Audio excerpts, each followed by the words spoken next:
I call to order and welcome you to the Middletown, Ohio regular City Council meeting for Tuesday, June 18th, 2024. Please join me for a moment of meditation followed by the Pledge of Allegiance to the American flag. You will hear 3 taps of the gavel when it is time to stand. Please join me in a moment of meditation now.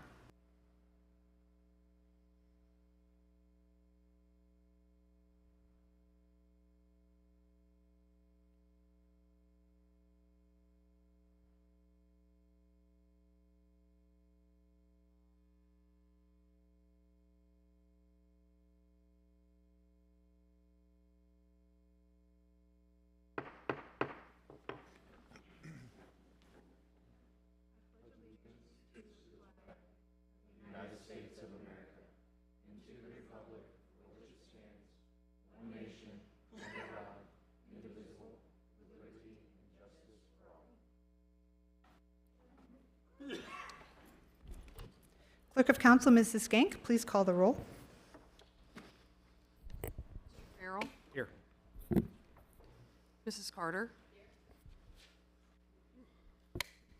Mr. West? Here. Mr. Horn? Here. Mayor Slamka? Here. Thank you. Is your microphone not working? It's on, but it does it seem like it's working? Yeah. Oh, it's got to get closer. Okay, sorry. That's good. The next item on the agenda are the 2 public hearings. We will now open the public hearing for the Midpoint Library 2025 tax budget. Before we continue, I just wanted to explain that there are 8 agenda items for a public hearing, and these are the swearing in, the staff report, applicant will come up, we'll have people speak in support, opposed, the applicant comes one last time, we close the public comment, and then any council deliberations if there are any. So at this time, Assistant Law Director Brody Conover, you have the floor for the swearing in. Oh, thank you.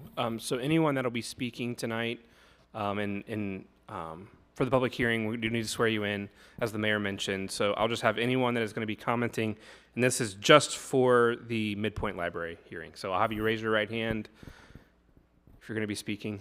Great. And so do you swear that the testimony that you give tonight is the truth, the whole truth, and nothing but the truth?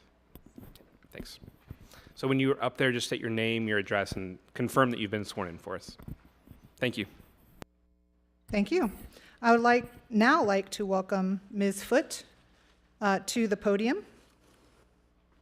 Our Midpoint Library's fiscal officer, Emily Foote, to present the Midpoint Library 2025 tax budget.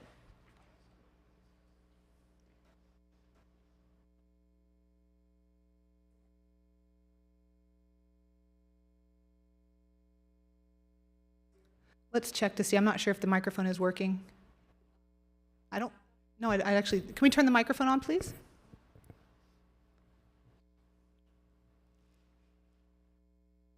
Still not on. Try it again. Testing? There we go. Excellent. Thank you. And would you mind starting over, please? Yeah, Thank you. no problem. Good evening, Mayor and Council. My name is Emily Foote. I'm here with the Midpoint Library System. Our address is 125 South Broad Street, Middletown, Ohio, 45044. Today I'm joined by our Executive Director, Travis Bouts. The Midpoint Library System is here today to discuss our 2025 budget. However, before I do so, Travis will highlight some of the significant events that have happened at the library since we were last here. Hello, everyone. My name is Travis Bouts. I'm also at the same address, 125 South Broad Street. A little bit of bragging since we were last here. So we're here as a library. We serve all ages and stages. We serve the entire community. And a little bit of brag moment of the 251 public libraries in the state of Ohio. Your Midpoint Library is the 15th busiest in terms of how many items are checked out. We are the 12th busiest in terms of how many visitors we get through our doors. We had the 9th busiest in terms of summer reading participation, so that was mostly children participating. And we had the 8th most programs offered. Programs can be anything from story times to things we're really proud of lately, such as our congregate lunches. So we partnered with Council on Aging, so now weekly we have congregate meals for those senior citizens that need a chance to get out of the house and interact with others, that social skills. And we also offer some events and some speaking events or games for them to interact with others. We also are working this summer with Department of Agriculture to offer summer meals to those children that might need lunches served when school is no longer in session. So those are two unique programs that we're offering this particular year as well, and we're proud of those. So with that, I'll step aside. Thank you, Travis. You have in your packet today our 2025 paperwork, which outlines the library's revenues and expenditures for the upcoming year. By way of review, since you are the taxing authority for the Midpoint Library, I am here bringing forth the 2025 budget for your review, which will then be sent to the Butler County Auditor for approval. The 2025 revenues for our general fund are $10,299,500, and the expenditures are anticipated to be $14,038,291. Part of these expenditures will be for constructing a new branch in Liberty Township and additional programming such as our free on-site counselor and expanding meal services for seniors. With that, I will be happy to answer any questions you may have. Any questions from the council? All right. Hearing Thank you none. for your time this evening. Well, thank you. And Mr. Conover, for this public hearing, is there really anybody speaking in support or against, or is it just a space for Yeah, I them think to have that's their? I think that's right. Okay, so then we will forego, unless anybody is here to speak in support or opposed. At this point, we will close the public comment. And does council have anything else to say? No. All right, hearing nothing, we will go ahead and conclude that first public hearing. Thank you. The next item on the agenda is the public hearing for a request by applicant Philip Brandon for approval of a preliminary development plan to construct three-unit condominiums at the intersection of Bonita Drive and Eaton Avenue. The property is a total of 1.02 acres. The project will need approval by the City Council for the plan development map amendment and zone change. We will now open the public hearing. Assistant Law Director Brody Conover, you have the floor for the swearing in. Yeah, again, so similarly, we'll ask anyone that is going to speak or give testimony on this, just raise their right hand. Do the testimony that you give tonight will be the truth, the whole truth, and nothing but the truth, so help you God? I do. Great. Wonderful. Thank you. Now we invited to the podium our city planner, James Metz. Good evening, Council. Tonight before us, we have a request by applicant Philip Brandon for approval of a map amendment for the preliminary development plan to construct three-unit condominiums at the intersection of Bonita Drive and Eaton Avenue. It's approximately 1 acre. The subject property is currently zoned R4. It's attached residential district. The R4 zoning district provides for moderate to high density residential development, generally located in the core area of the city.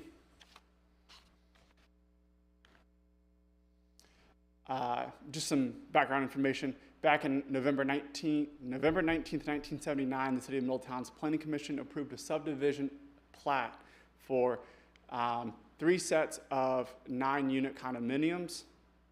This is currently where the lot is. That is Eaton Avenue, and then Bonita's to the south here, with the private drive coming up for Emerald Green condos. The 9 condominiums were never built, and the lot has sat vacant. As you see here, there are purple dots where the parking lot would connect to the private drive at Emerald Green Cottage, or Emerald Green Condo Association.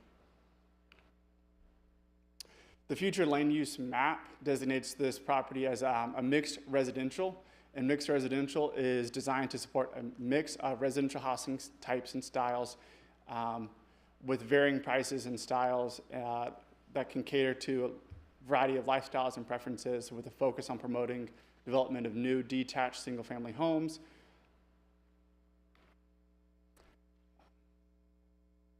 Here's our site plan. As you see here, this is the property oriented north, and then down here, this is Eaton Avenue, coming in with the private drive, the three-unit buildings, and the detention basin over here. Here's another site plan.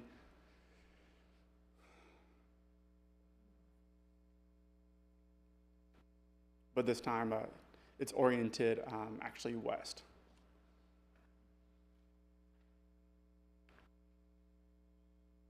These were the building elevations that were submitted to Planning Commission and that you have in your staff packet as well. The applicant recently submitted new elevations that I shared with you just a few minutes ago. I wanted to leave this in here just because it kind of shows you the color and the style of what these elevations would be, except in turn they would be 3 units, not 2. These are the newly submitted elevations, showing the 2-story with 3 units with the floor plan.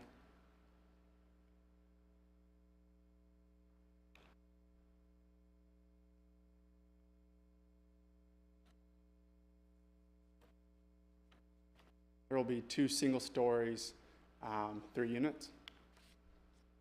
Here's their floor plan.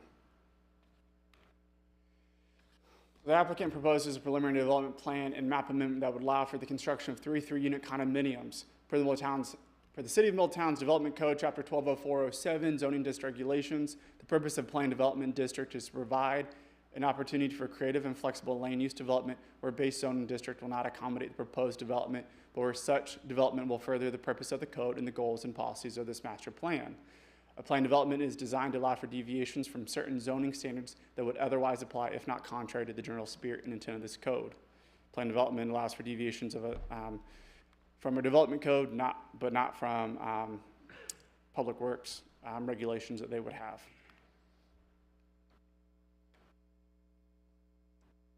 So I shared with you the site development standards that would indicate that a 3-unit family would have to have 13,000 square feet minimum, and the setbacks.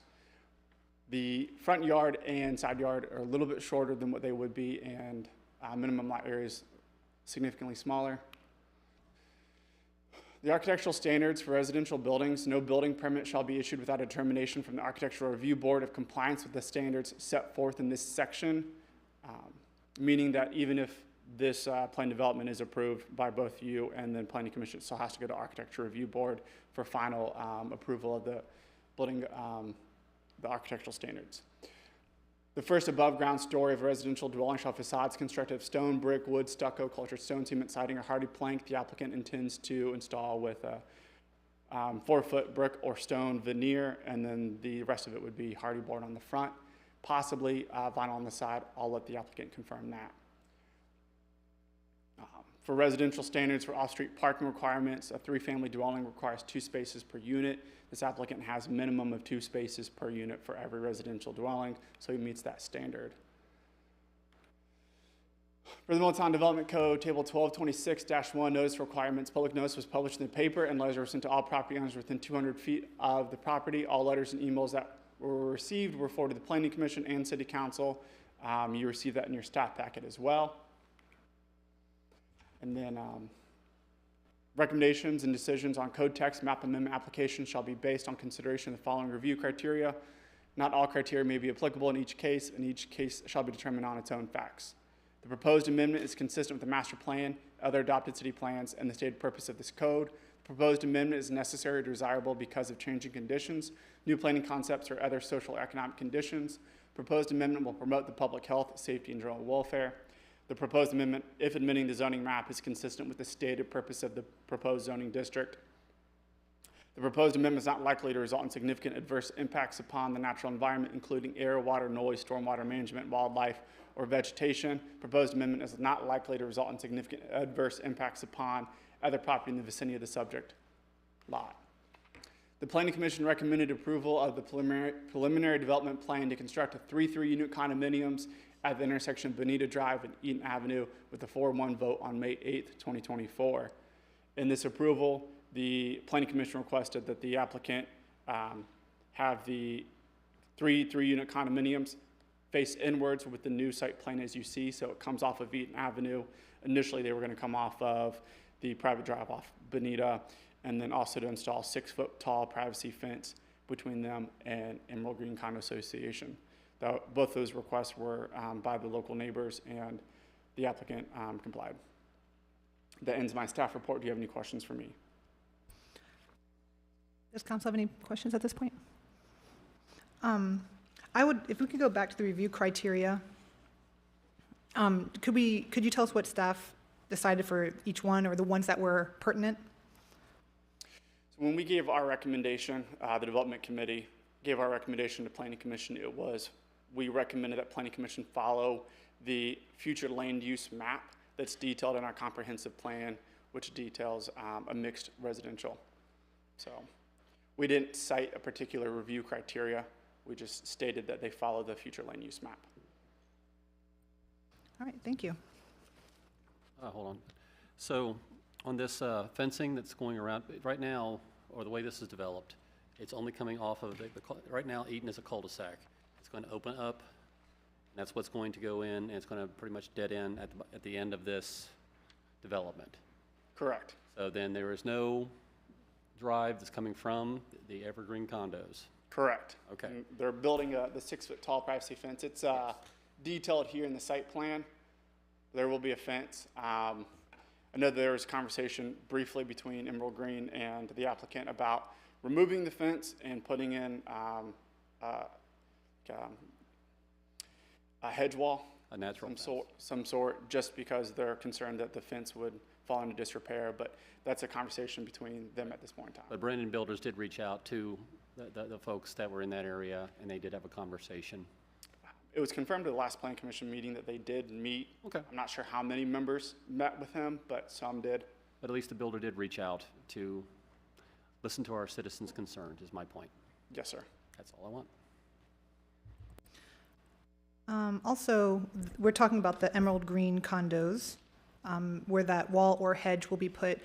Some of the letters that were sent in by neighbors talked about similar issues from Mallard Court side as well. Has there been any discussion about tall trees being planted there for that kind of buffer as well?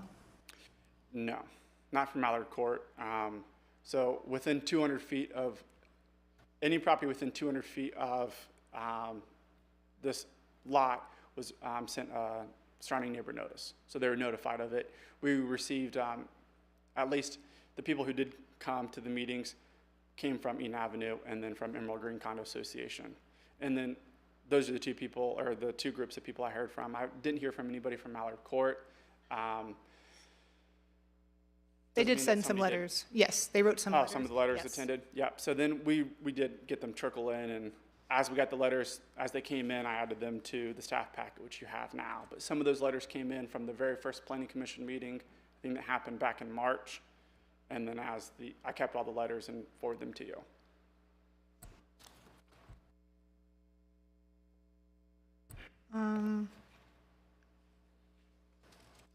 Looking in our development code, 1204.07B15, it speaks of the 5-acre requirements, but I think you could just speak to that again.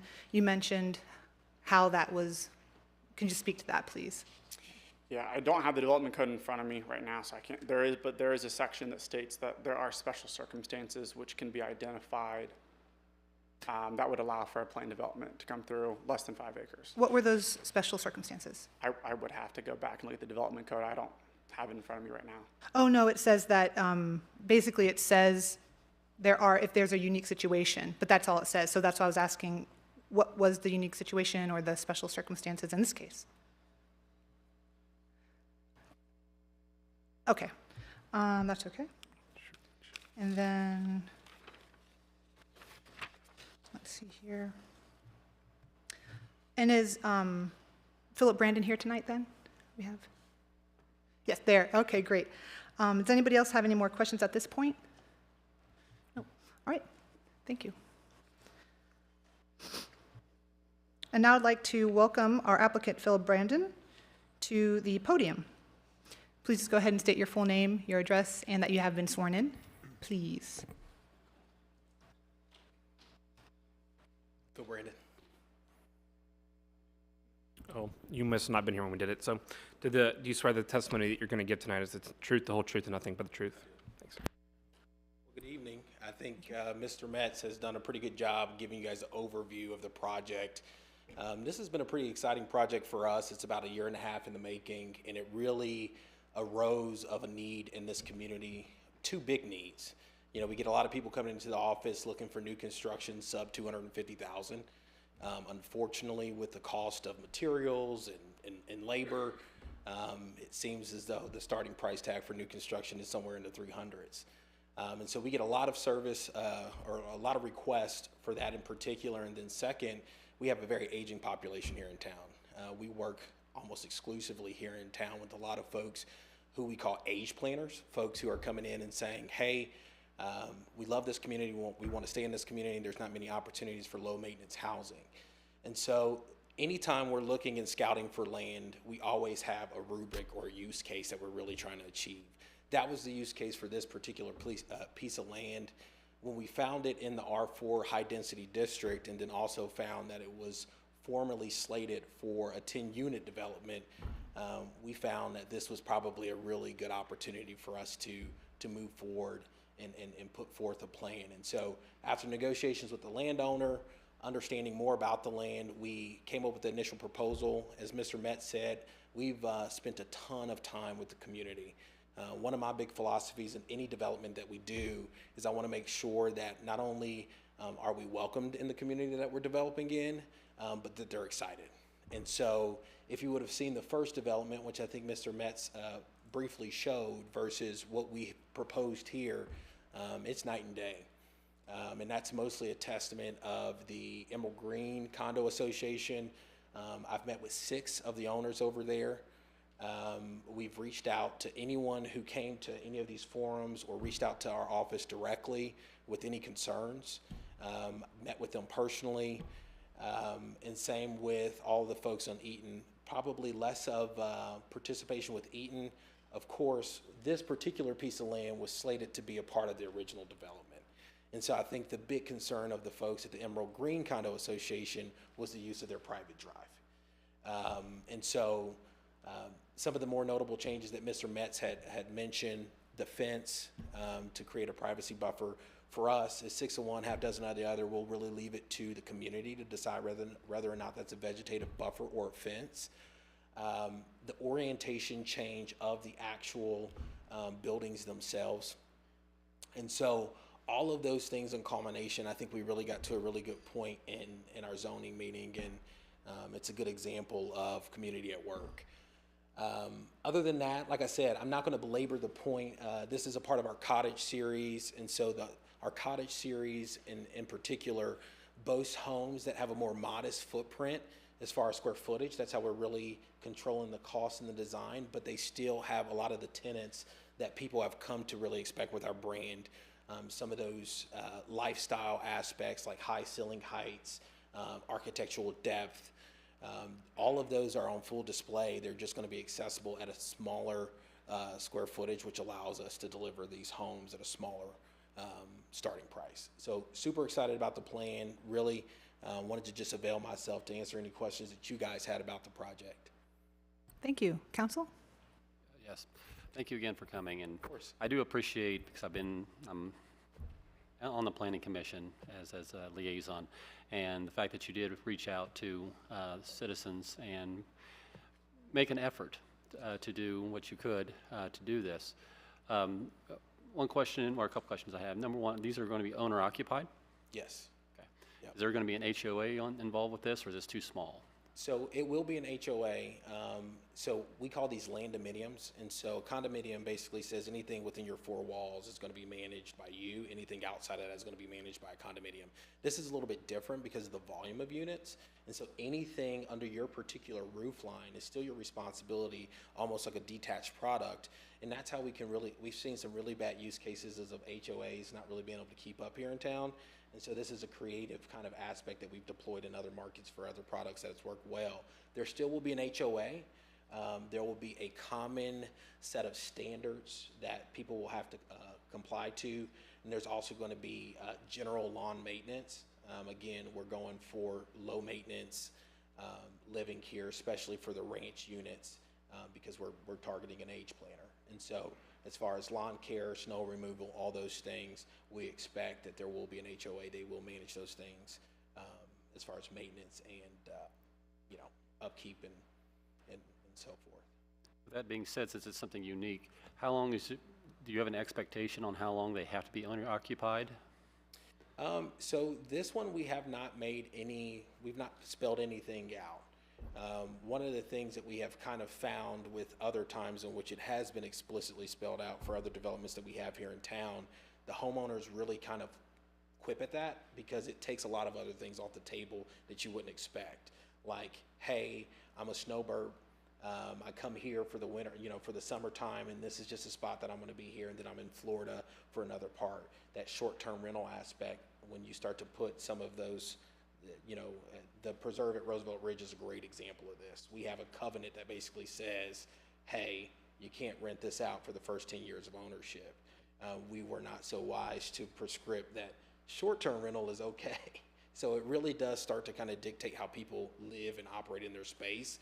And at this particular price tag, I don't really fear that there's going to be a lot of landlords that are interested in this. Right. And our concern is that we have a very high rental ratio here in the city, and any new developments, we would prefer that it be owner occupied for a bit of time, just so. Certainly. And it's very much known that when you own it, you take just a little bit better care of it than when you rent it. Yeah, no, I hear you totally on that.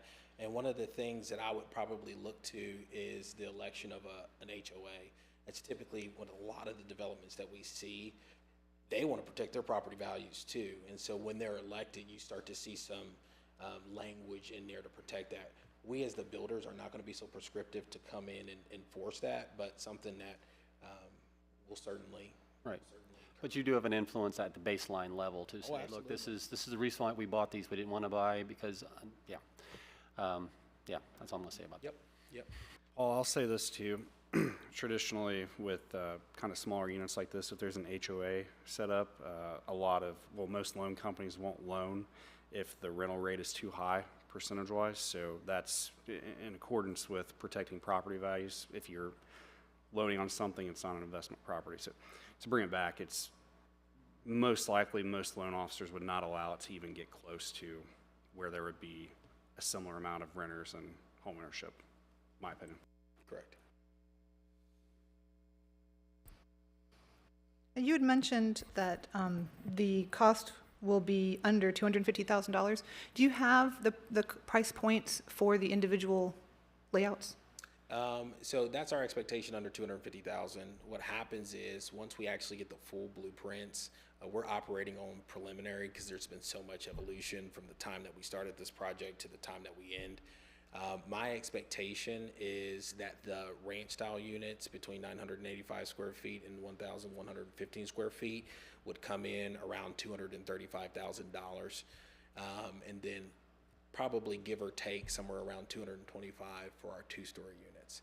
That's our expectation right now. Obviously, that changes significantly. I mean, just in the last, when we first started building, our bread and butter plan, the Juniper model, was $160,000, a 4-bedroom, 2-bathroom product.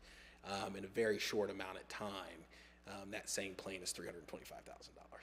And so we're seeing a lot of price escalation, and that's why we're super excited about this particular project, just because, it's getting to the point to where it's really, really, really hard for folks to have a foothold in new construction. And a lot of people find new construction attractive because you don't have the same maintenance and problems that you have with existing. But a lot of people take that headache with existing because they just cannot wing the price tag. So that's our expectation right now. I don't know if you heard earlier, I had asked about Mallard Court and maybe a buffer there as well, because some of the people wrote in about that concern as well. So there's been the conversation for the Emerald condos side. Has there been that same conversation for the Mallard Court side? So I think we only had one person reach out from Mallard. They were a lot less interested than Emerald Green, where this would actually be their front yard. And then similar to Eaton, the approach to this would be their front yard. Mallard's a totally different ballgame because this is their backyard. And so I think for that reason, there was a lot less interest. There was one family that reached out. It was more of a curiosity. And, obviously when we flipped that, they gave public notice. So As far as a buffer, one of the things I'm trying to prevent is basically having these poor people surrounded in all four sides. So would like to remain some kind of plane of sight for that reason. So I was just looking, I just had 3 letters here from Mallard Court. So just saying that it might be a possible conversation, since you are reaching out to people. Sure. As a possibility. Some of their concerns were the quiet, the wildlife, the nature, that kind of thing. So they might appreciate that conversation. Yeah. No, we're happy to reach out to them. I think that's the challenge, with these green spaces.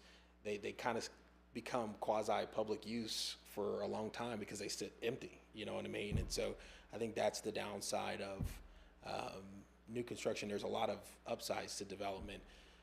We're going to try to maintain as much of the existing tree line as we possibly can for that reason, especially on those buffer ends, so on the east and west sides of the property. But yeah, no, I'm definitely open to the conversation and see how we can be good partners. Are there any other questions right now for Mr. Brandon?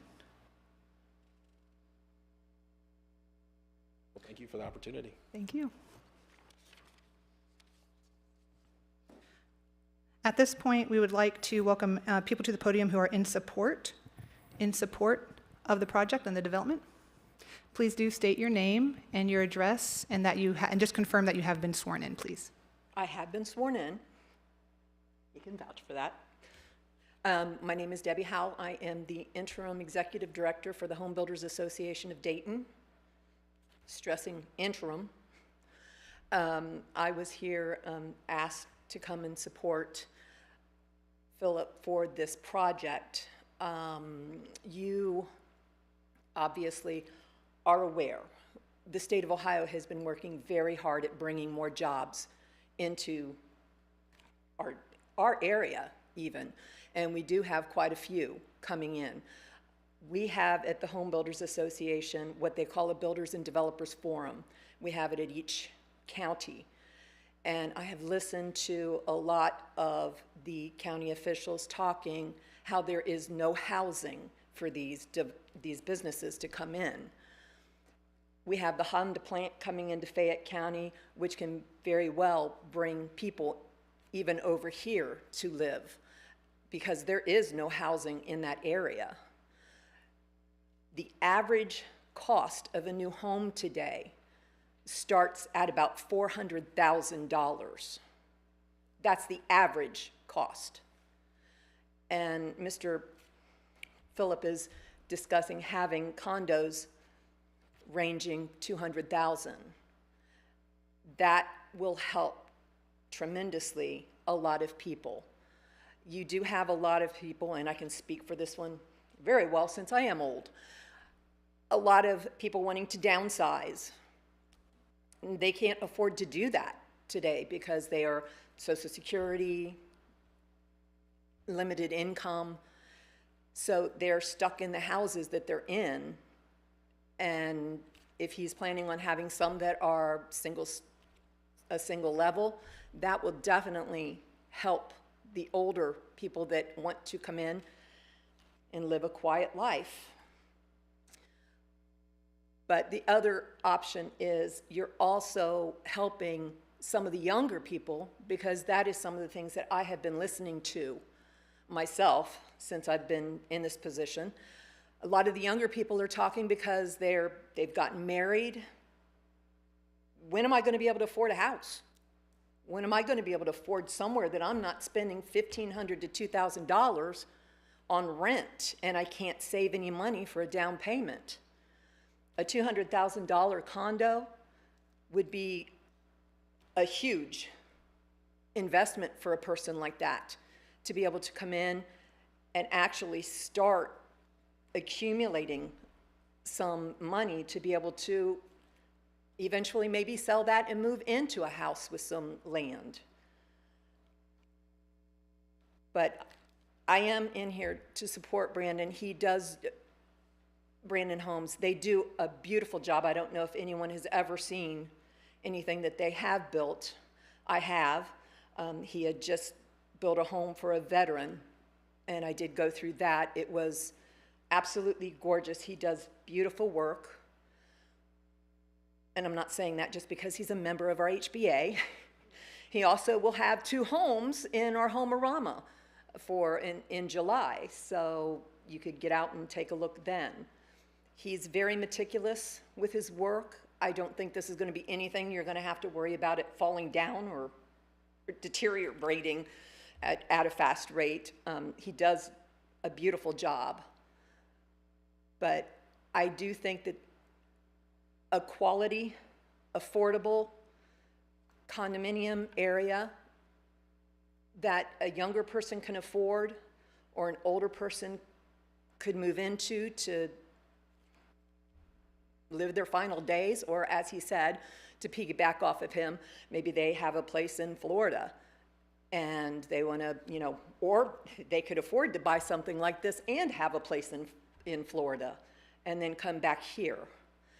And I know that the city of Middletown has been working very hard to do a beautification and make this a town to move to. And you guys are doing a great job at that. So I think I have said everything I have come to say. Thank you, Ms. Howe. Does anybody have any questions for her? No, thank you very much. Thank you. Is there anybody else who would like to speak in support of the development? Please come up to the podium.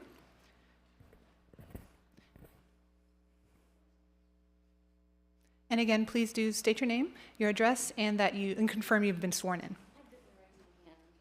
Okay, we better do it now then. He's right behind you. Just raise your right hand for me. Do you affirm or swear that the testimony you get tonight is the truth, the whole truth, and nothing but the truth? Thank you. My name is Missy Lawwell.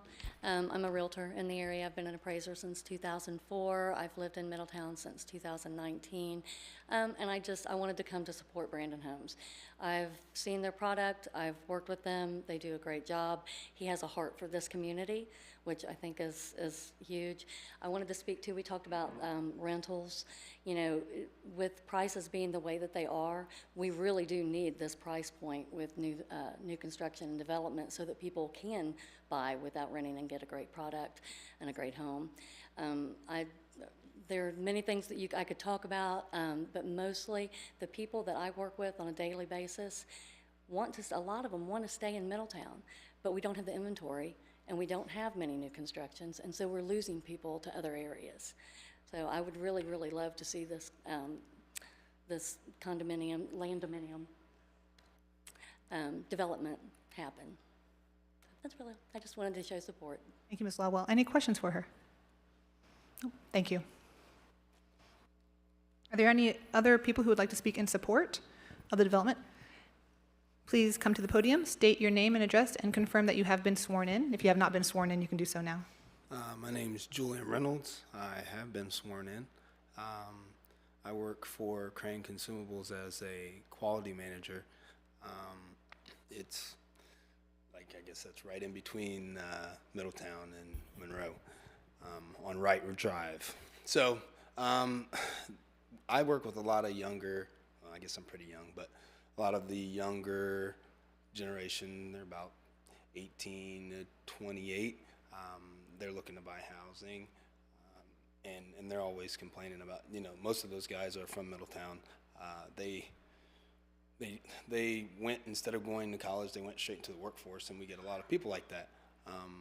And so their income is not such that they can afford $400,000 houses, you know, or even high threes. And so a $200,000 to $250,000 is a good price point for them. And where we work at, our owner, Rod Crane, he's always talking about, you guys need to buy a house, you guys need to buy a house, you guys need to buy a house. And so that kind of trickles down through the management staff. We tell them, you guys need to buy a house, start your 401k, get your credit together, and, you know, and working with those guys. And then we try to get their income into a place to where they could buy something. And a lot of those guys are saying, yeah, we can't find anything, and so they're going to Hamilton. Some of them stay in Dayton and they try to drive down, but they're trying to get a place closer. And rent's so high, they're always complaining, oh, rent's this high, we need to raise, whatever. And we tell them, well, buy a house. So I think, the pictures up there, were very nice. I've seen one or two of the houses that he's built driving around through Middletown. They look very nice, and I actually randomly seen one.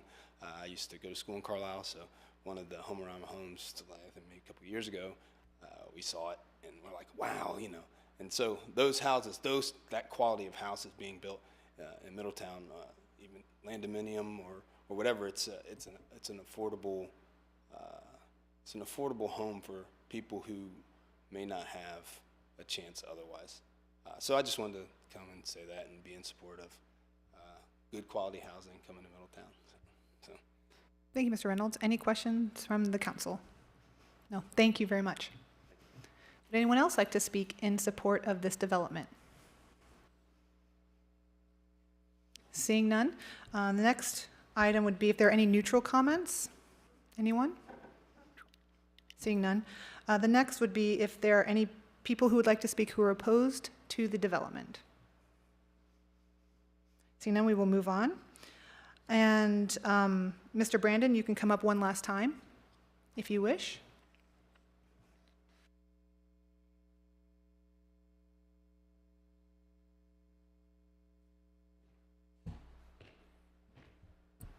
Thank you. Is there anything else you'd like to? Oh, no, nothing I'd like to ask or add, but if you guys have any questions to ask, I'm happy to answer them. One of the things I'm looking at, and I might be able to also get this answered during when we're speaking, but I wanted to speak to you about it as well. It looks like there's a sanitary sewer line that's going to be paved over. Is that correct? Okay. You want to pull up the Sure. plat map there? That might be a question actually for, I don't know if that may be for the engineers that I should ask that question. But also something else kind of related to water. Looking at this plan, it does appear that quite a bit of the land will now be hard surface, maybe 75%, 80%, something like that. It's a big change to such a small little area. So I did notice that there is a retention pond that you have on the plot. Yes, plot. I'm thinking it might need to be very deep. Has there been any study done? There has. What? And so the engineering team's working on that. So as far as volume calculations, this is in the preliminary phase. And so there's kind of toll gates to investment. You know, you get this approval, then you move on with this. You get this approval, you move on with that. So that's certainly the next piece. You know, we'll work in concert post-approval really to make sure that we're not having any adverse impact on stormwater management or anything like that. But there has been a space just kind of slated for there. Obviously, stormwater management has changed significantly over the years. I think we're a lot more mindful in developments now. It's actually interesting, the 10-unit condo development that was proposed to go there, had the gentleman not passed away before he developed it, it actually had no storm, it was straight piped in. So, you know, it probably is for the better, especially in that particular area. And so that's something that's top of mind for us, and the engineering team will make sure they pay particular close attention to that. Thank you. That was one of the things I wanted to make sure of, that study did get done and that was taken care of. So thank you for speaking to that. And I think that's it for me, for you. Is there anybody else on council who would like to ask Mr. Brandon some questions before he steps down? No? All right, Ms. Brandon, thank you.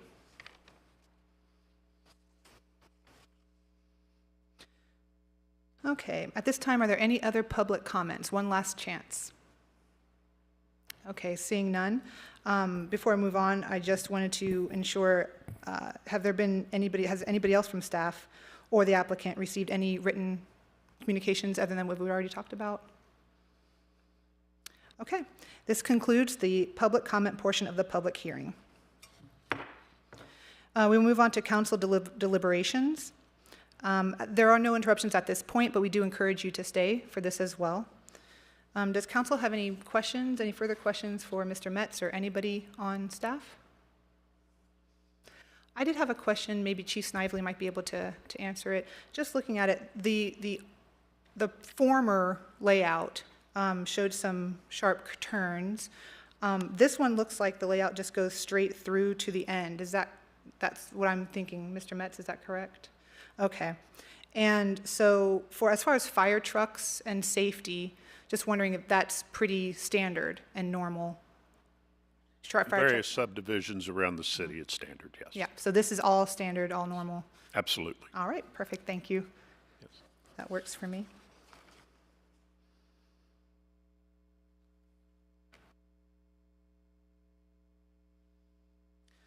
Okay. That's all I have. Anything else for anybody? No? Okay. This concludes this second public hearing. The next order of business is our citizen comments. I'll wait for that to be brought up.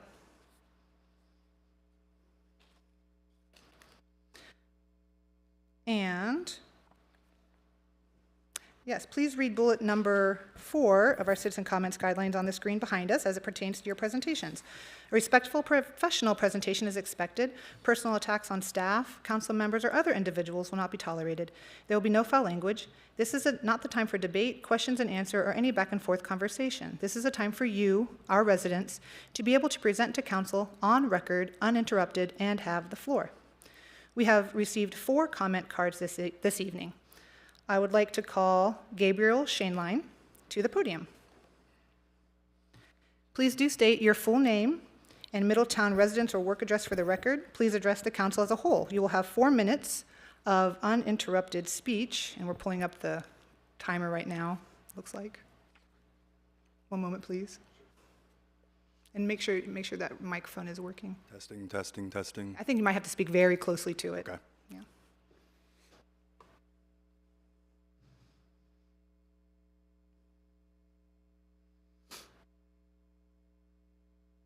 I'll set it for 4 minutes. Okay. Start over. Please commence, and we'll start that over. Gabe Shainline, 121 South Main Street. Is that all the info I give? Yes. Okay. Thank you, Mayor Slampa. Thank you, City Council, for allowing me to speak. I'm here to talk about the code enforcement sweep that was announced, I think it was early this morning. Got a big reaction from folks around town. If you looked at Facebook, people are gravely concerned that code enforcement might be lopsided towards residential property owners as opposed to maybe commercial property owners and landlords. If that were to happen, that would be an unfair application of the code, and it would be ineffective, as a lot of the blight exists with commercial properties. And some use the term slumlords. So I have full confidence that the city will do a great job. I think this is a great opportunity to improve, beautify the city and improve safety in the city. City has my full confidence in that. I do think, because of the grave concerns of its citizens, that some kind of transparency and proactive transparency from the city would be good.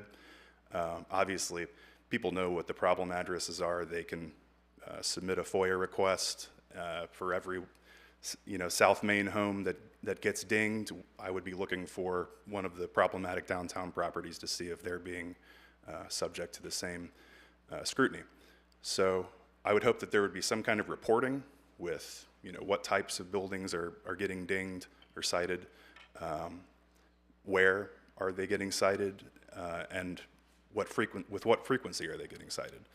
Like I said, this stuff we could FOIA this stuff. I hope we don't have to. I hope the city will be proactive about it. I hope City Council will ask for some kind of reporting that they would, make sure is shared with the citizenry, because people are concerned about it. So that's all I have to say. Thank you, guys.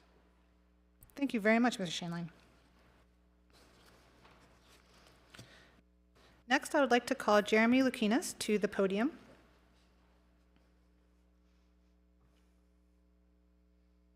Please state your full name and Middletown address or work address. Please address the council as a whole. You'll have 4 minutes of uninterrupted speech. Let's go ahead and reset the clock. And please commence. Jeremy Lukinas, 214 South Main Street. I'm here to speak tonight in support of the recent code enforcement things I've seen. I've seen things in the paper, I've seen things on social media, and when I moved here in 2015 and started volunteering and get involved in things, one of the most common things I heard from other citizens was, we got to clean up. On South Main alone, we had cars that you could see on Street View from 2000, like pre-2009, the earliest Street View that was available, and they're still sitting there in 2017. on a main street leading to the city building. And that's been a pretty consistent thing. We did a cleanup a few years ago with Keep Middletown Beautiful, and we decided instead of just primping our little piece of South Park, we would go into the alleys and look at what was surrounding us. And what we found surprised us so much that we brought the health department with us. We wanted them there just in case. We did kind of a briefing in the morning before we cleaned up, if you find this, if you find that. And we ended up creating a pile so big, it took the streets department almost a week of dump trucks to get it out of there. And that sort of led us to start questioning, like, has nobody driven through here in a while? Like, we found cars buried under mattresses full of trash that had license plates on them from the 80s. So anything we can do, when I see that we're actually considering going into these places and trying to clean them up, it makes me very excited, because I think Middletown is full of very kind, sweet, nice people, but we have done a terrible job of cleaning and keeping our beds made, our grass mowed, cars out of yards, and keep your gutters painted. And I know that that creates a bit of a financial burden for certain people. We're not a very wealthy town, and I think there's things that can be done to help that along, so that when someone gets a code enforcement to clean up, and it's someone elderly, that they have somewhere that they can go to get a little help, whether it's a volunteer thing, some money, something to help them get it cleaned up, because I think a lot of people don't want their houses to look like that. The last year, we've taken on a handful of projects. One we bought from the city at 1912 Titus, one we're working on 224 Yankee, South Main, First Avenue, and across the street from every single one of those properties that we're putting our hard-earned money into are blight, roofs falling in, gutters, cars. We can't even show a house on Yankee that we have about done. We brought the realtor in, and we don't know where we're gonna park people to show them the home, because there are so many cars on our street that have dead tags, windows gone, no tires, haven't been plated in forever. And we're finally seeing some activity off of, not Main Street, off of into Yankee. We're starting to see unboarded houses that were going to get demolished. People from out of town are fixing them, listing them for above market rate, and trying to sell them. And we're just trying to come in and support anything that we can do. I know that everyone in here is going to catch some heat for being the authority, but nobody likes authority. Nobody wants to be the authoritarian, but at some point in time, we have to get together and everybody here work with the people behind us to make sure that it gets shoved through and not, dropped on the ground. And we tried to clean it up, but some people complained, and we don't want to do it. If we're gonna get our property values up, we have to clean up, and we have to be the authority, and unfortunately send the paperwork and put the notices out and clean up. We can't have cars sitting in people's front yards for 10 years. Thank you, guys. Perfect. Thank you so much, Mr. Lukinas.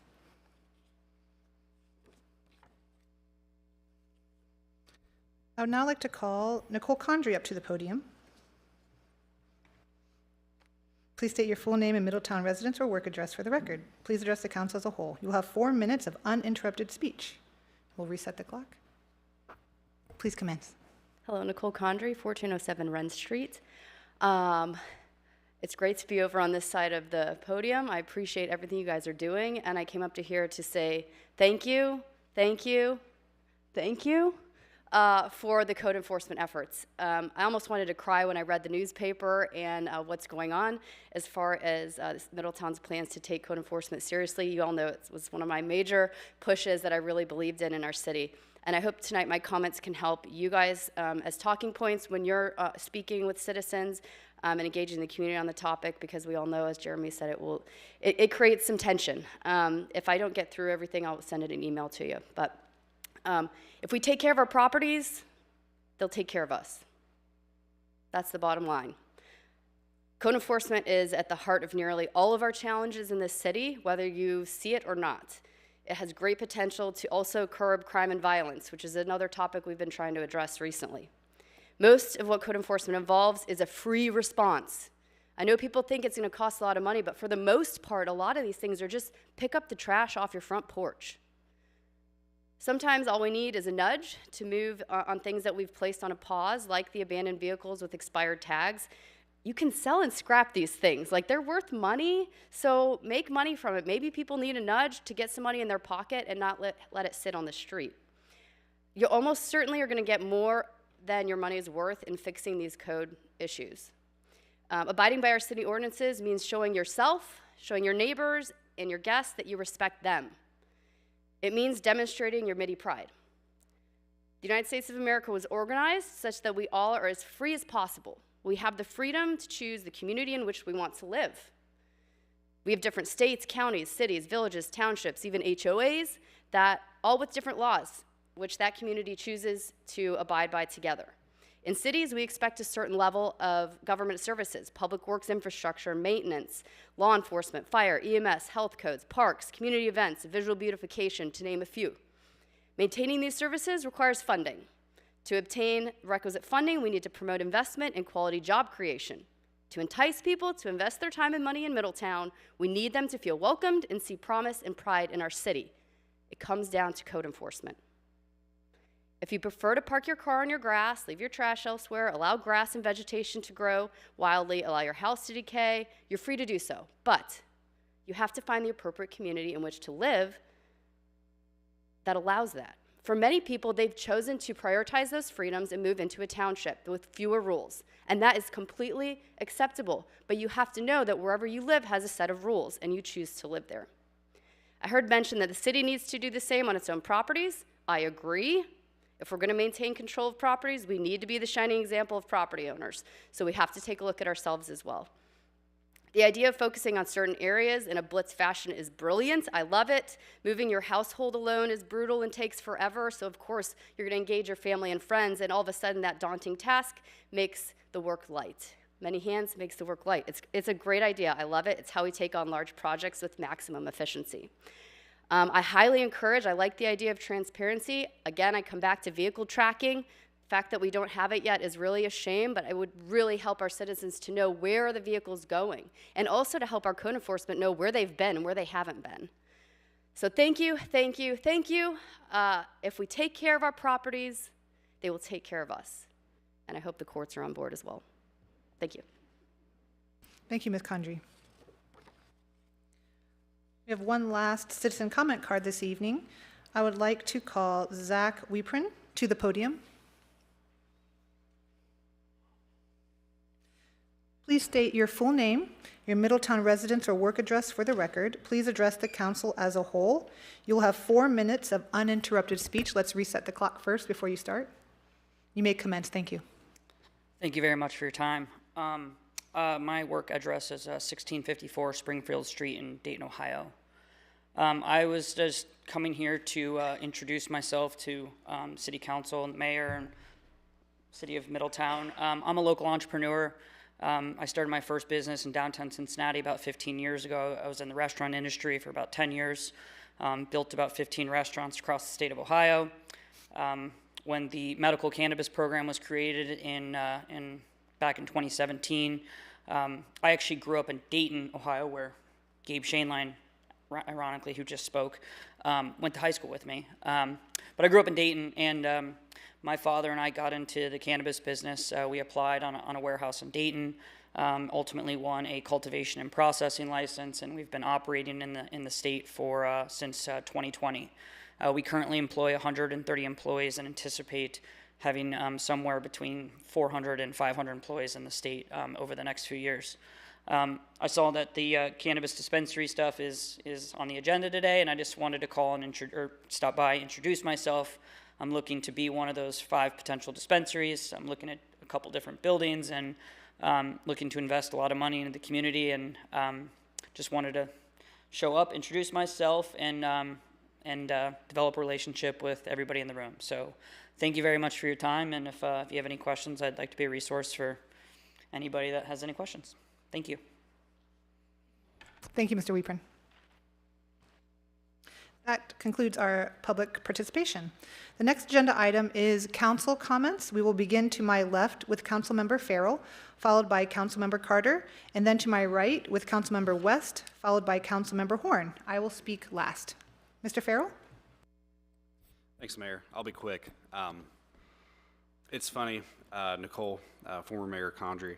I felt like last week I was up here sounding like you from 2 to 3 years ago, just beating on code enforcement.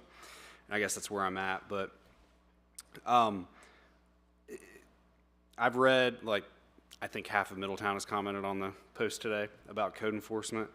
I think the thing to remember is this is not the city trying to tell people what to do. This is not the city coming down on the elderly or the poor or anything else. Actually, we're putting into effect ways to not only help people that need help, but to improve their properties and improve property values. But we're just trying to clean up our yard. In response to the city needs to take care of their own property. Literally my, I think, second meeting when I got elected, we missed the grant to tear down the paperboard factory, which was $3+ million. So I kind of made it my mission to make sure that thing got torn down while I've been on council. And if you've driven by there lately, it's almost down all the way. I've met with county commissioners 10+ times. Is all the city's property in the best of shape? The answer to that is overwhelmingly no. Just like we don't come to your house and find you that day, give us the grace to get an order the same way we're going to do with you. This is a joint effort from the city and the people. I think really from the city's perspective, or my perspective, we're trying to derail crime. If we have a city that looks ran down with boarded up windows, houses are falling apart, roofs that are falling in, that looks like a pretty good place to have some crime, in my opinion. I'm not a criminal, thankfully, but that's what I think. But really, this is not an attack on anybody. I've had multiple people hit me up and say, hey, can you drive past my house and tell me if it's in compliance? It's not what we're doing here. We're just trying to clean up our backyards. We're trying to make our city better. When I got elected, I said, I want to clean the city up. I want to make it better. And sometimes I think the frustrating part for city staff and council is we're trying to make it better. And when we do, people get upset because it's change. And change is tough. Change is hard, it's challenging. But if you want change, you have to buy in to the vision of the people you have in leadership. And everybody has the ability to come down and influence and talk to us, just like I posted on the city website today. I'm willing to have the conversation. I don't think there's anybody up here or anybody on staff that doesn't want to have the conversation. We want to learn, we want to improve, we want to be better, but we have to work at this together. And that's really my plea to the citizens tonight is don't crucify us, understand the whole program before you criticize. I was that person before I was on council that criticized because I looked at what the city did in the past. I saw people post pictures of property that the city owned 6 years ago and what it looked like. That was multiple regimes ago. None of those people were on council. And I'm not blaming the people on council or the previous people, right? We were a city that did not have a lot of money at that time. But we're doing okay now. Now is our chance to really improve this place. So just help us, allow us to get this city in a better place because we can do it now. So appreciate your time. Thank you, Mr. Farrell. Ms. Carter. Thank you to the presenters today. And I particularly want to thank Brandon for loving Middletown and wanting to bring in housing. I was just speaking to one of my councilmen and asking him about landominiums. I had never heard of them, but I rode around Saturday morning. I rode throughout Middletown looking at places, and I seen a landominium, and I said, what is this? And it's really neat. I like the idea. My sister-in-law said, we're gonna buy us one, and I'll live on one side and you live on the other side. We don't have to worry about our neighbors. We'll know who our neighbors are. But I really appreciate that. Also, I'd like to thank the city manager for making sure we have water for our children in Douglas Park. I rode around there, and the fireman, he said to me, we're going to get some water down there, so don't worry about it. And so I went down there, and they got sprays, and I seen adults in swimming suits at the park. So thank you. I thank you for that. Also, last week, I participated in the Juneteenth parade, and one of our deputy chiefs led the parade, and I was really pleased that he came out and he followed us all the way to the park, and it was really a great day. Also, the Pride weekend is this weekend, the Pride celebration, and I will participate in that. I'm supposed to be working a table. And I'm riding around, and I'm really pleased that code enforcement is out there. One of our administrators said, as soon as I said something, got her pen out and started working. We're going to do this. So I'm expecting a lot more work to be done. And we just have to keep pushing, keep asking people to clean your yard, clean your porch. And if we can help, we pitch in and help. That's it. Thank you, Mrs. Carter. Mr. West. Yeah, thank you, Mayor. Good evening, everyone. I didn't know today would be the day that Clayton would post that, so thank you, Clayton. But more importantly, you know, I kind of agree with what the other council members have said. You know, when I ran last year, the number one thing that people were begging is that we clean this city up in various aspects, right?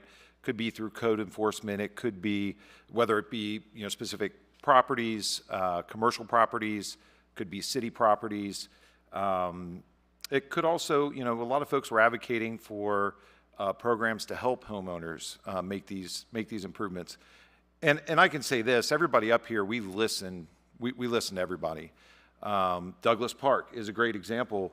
You know, that was a discussion we had many weeks back, you know, and it's been, I don't know how many years that splash pad has been broken, and it's 92, 93, 94 out all week. So I would like to thank the city manager for that. I remember when that splash pad was up and running, and it would be loaded with kids. And now there's a futsal court right there that FC donated, so those kids are out there playing, you know, so it's important. We want to improve this city in all aspects, every single aspect. Obviously, you know, homeless, drugs, these are all the hot topics that we've listened to, we've worked with staff on. And I can say this, and I'm sure staff would agree, that we are pretty tough on staff. We're pretty demanding. We want things to change and change much quicker than we really can make it happen. But when it comes down to it, and like Councilman Farrell said, you know, I think the biggest thing is people will ask for change, they'll want change, but once change happens, it brings out a lot of the naysayers. And even some of the people that I met with when I was running and said, Steve, you got to clean this city up. You know, it looks terrible, this and that, you know, blah, blah, blah. You would never see this in other communities. And they were the folks today on social media. But that's social media. You have to ignore, it's all the noise. You have to ignore it. At the end of the day, I mean, we've driven around with some staff members, and it's not the angle of your grass is tall.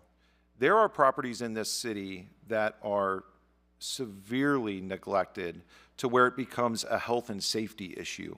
So this goes beyond just aesthetics.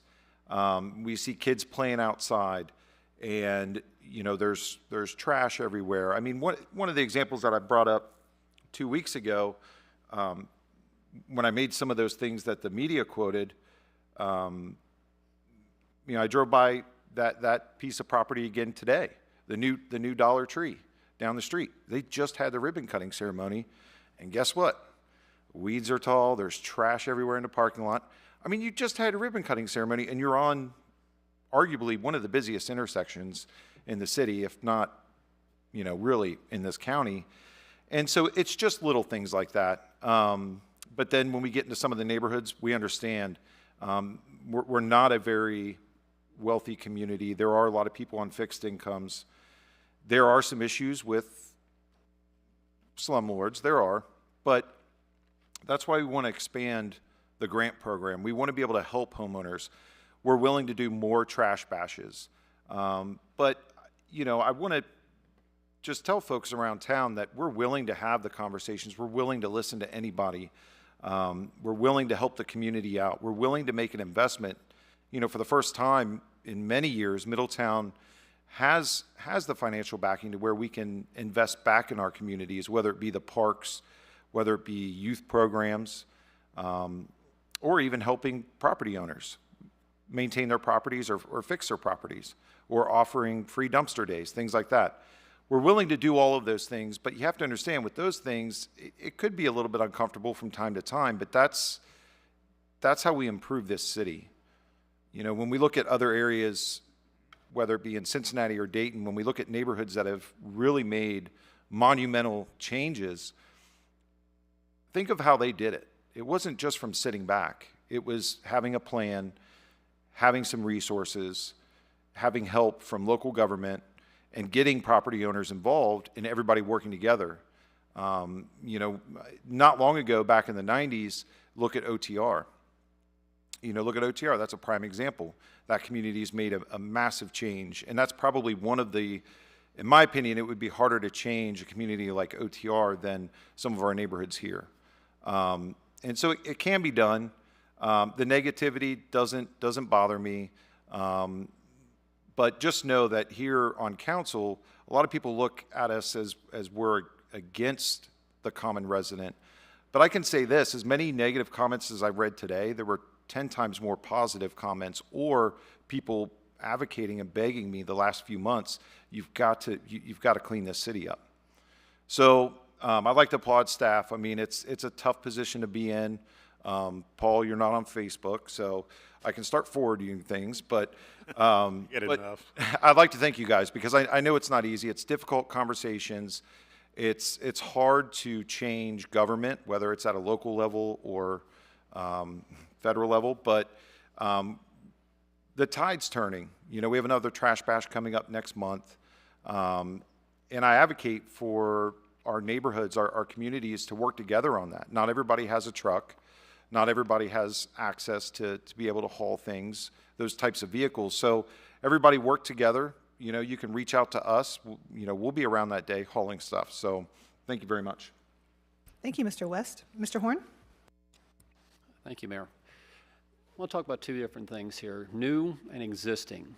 So with new, the state came down and gave us a study that Middletown needs about 3,000 new units, and we're doing that. We saw tonight 9 units. We see Echo Point out near the east side of our town, putting new units up. And we want to do that responsibly. We want these to be good homes. We want them to be affordable homes, reasonable homes. And that is a necessity. So that's the new part, and that's something that's very positive going with our city. We're seeing areas like Roosevelt Ridge is starting up, the model homes coming up very nice. You can see it on Central, and that will become a nice development, and that'll be X amount of homes. So we're tickering down on those numbers, so then that demand will be there. And to the folks that spoke about this, they want someplace to live so their employers can employ them close to their home.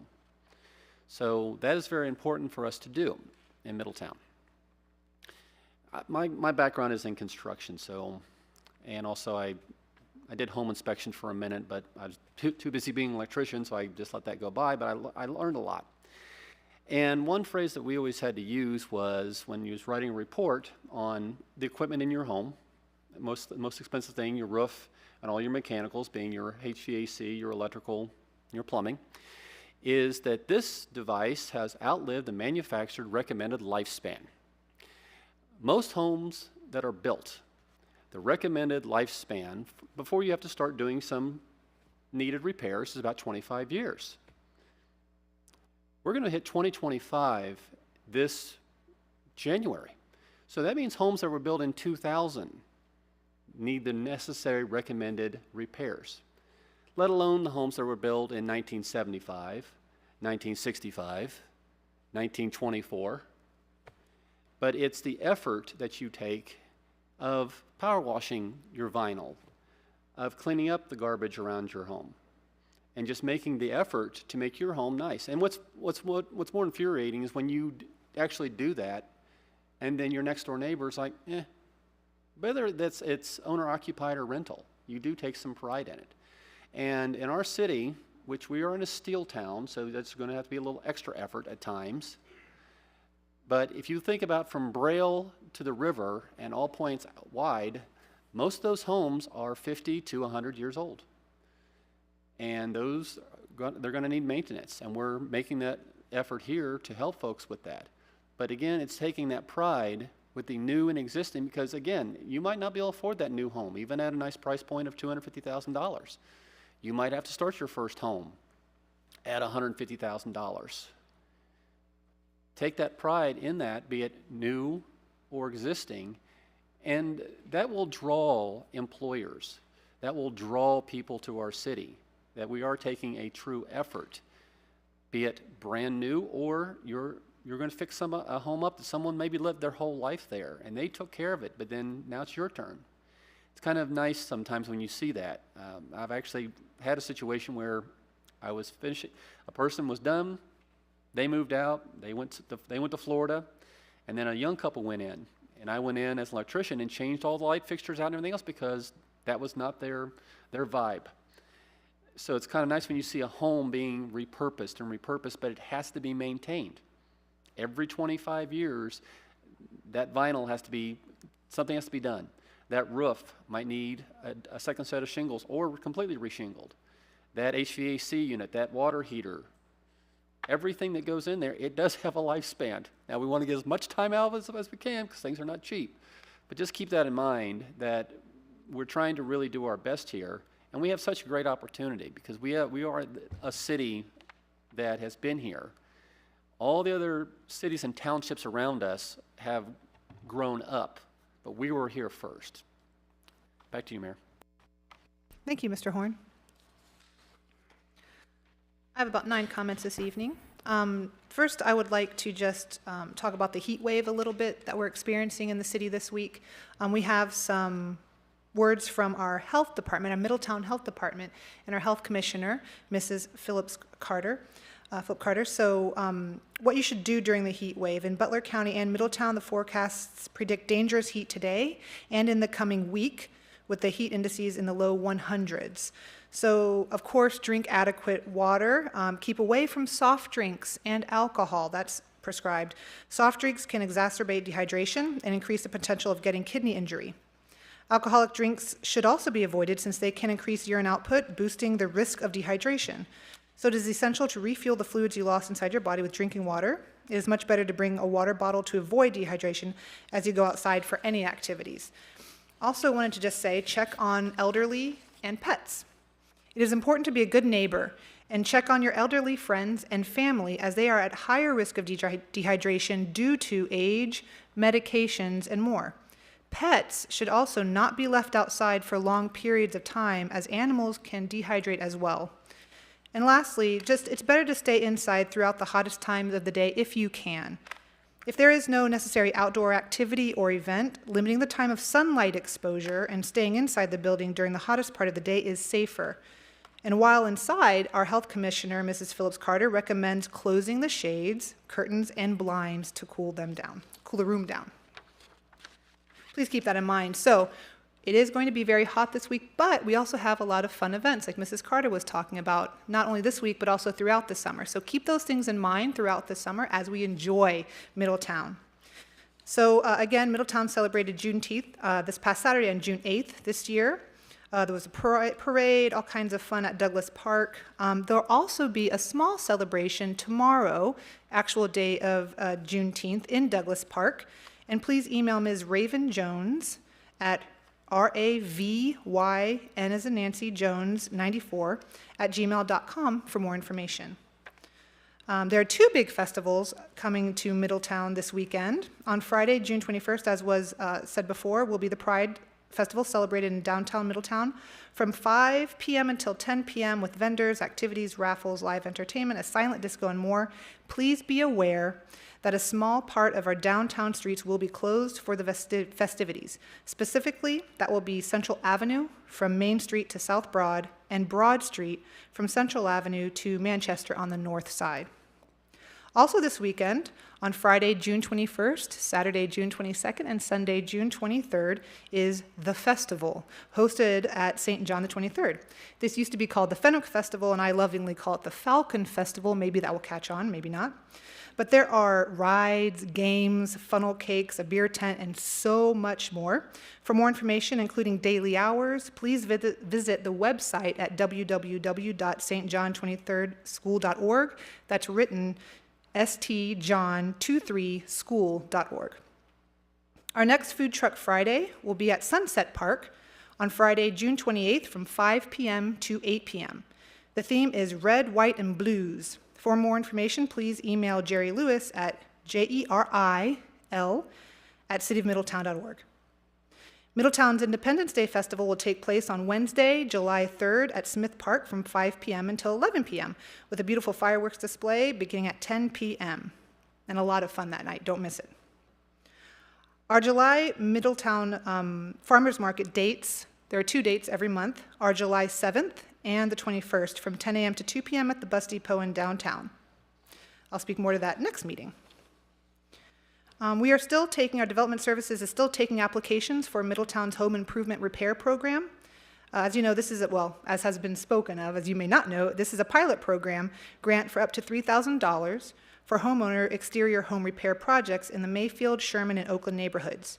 For more information and the details for who is eligible, please visit or call our development services office on the 3rd floor of the city building, or visit their website at cityofmiddletown.org, and then follow the links at government, then departments, then development services, then neighborhood improvement projects. From there, you can scroll down to learn more and to find the application. As always, there are many ways to get involved with your community and give back. Join a board or committee, run for office, apply for a job with the city, volunteer at the hospital, pick up trash in your neighborhood or park, plant a garden in your yard. Find joy and satisfaction for a job well done in whatever work you do. Smile at a neighbor. Find something that you can do regularly and give back. We are all connected and we are all in this together. The care of our city is an adventure in which we all get to share. And lastly, just as a reminder, the City of Middletown accepts applications to our board and commissions throughout the year. So if there is something that you have an interest in and you would wish to give back to your city in this way, please do submit your application. You can find out more at cityofmiddletown.org. That is all for me tonight, and this concludes our council comments. Next on the agenda is City Manager's report. I was thinking maybe we could take a quick break before we begin. Does that work for everybody at this point? We could wait until afterwards, either way. Okay, we'll do it now. Let's take about a 7-minute break. We'll meet back here at where that clock says 7:01. Thank you. Or 7:01. Yes, thank you.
Please take your seats. We will begin.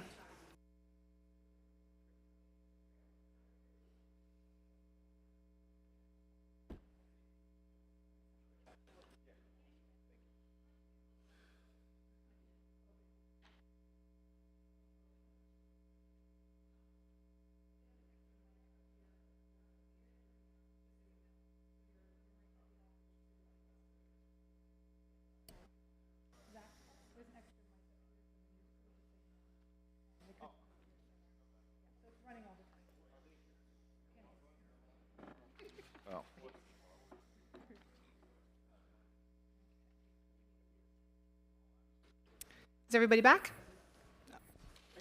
Go ahead.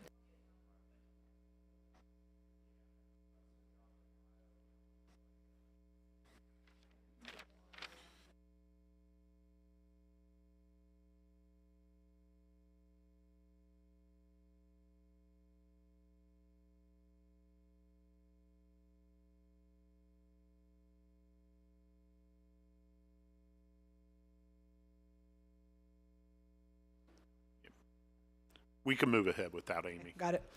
All right. So we will come back, and the next item on our agenda is the city manager's report. City Manager Lawley, you have the floor. Thank you, Mayor Slamka and members of council. A couple things on city manager's reports tonight. I want to start with a presentation by the Chamber of Commerce. I would like to invite up Rick Pierce and Debbie Hauser with the Middletown City School District for a presentation on Chamber of Commerce activities.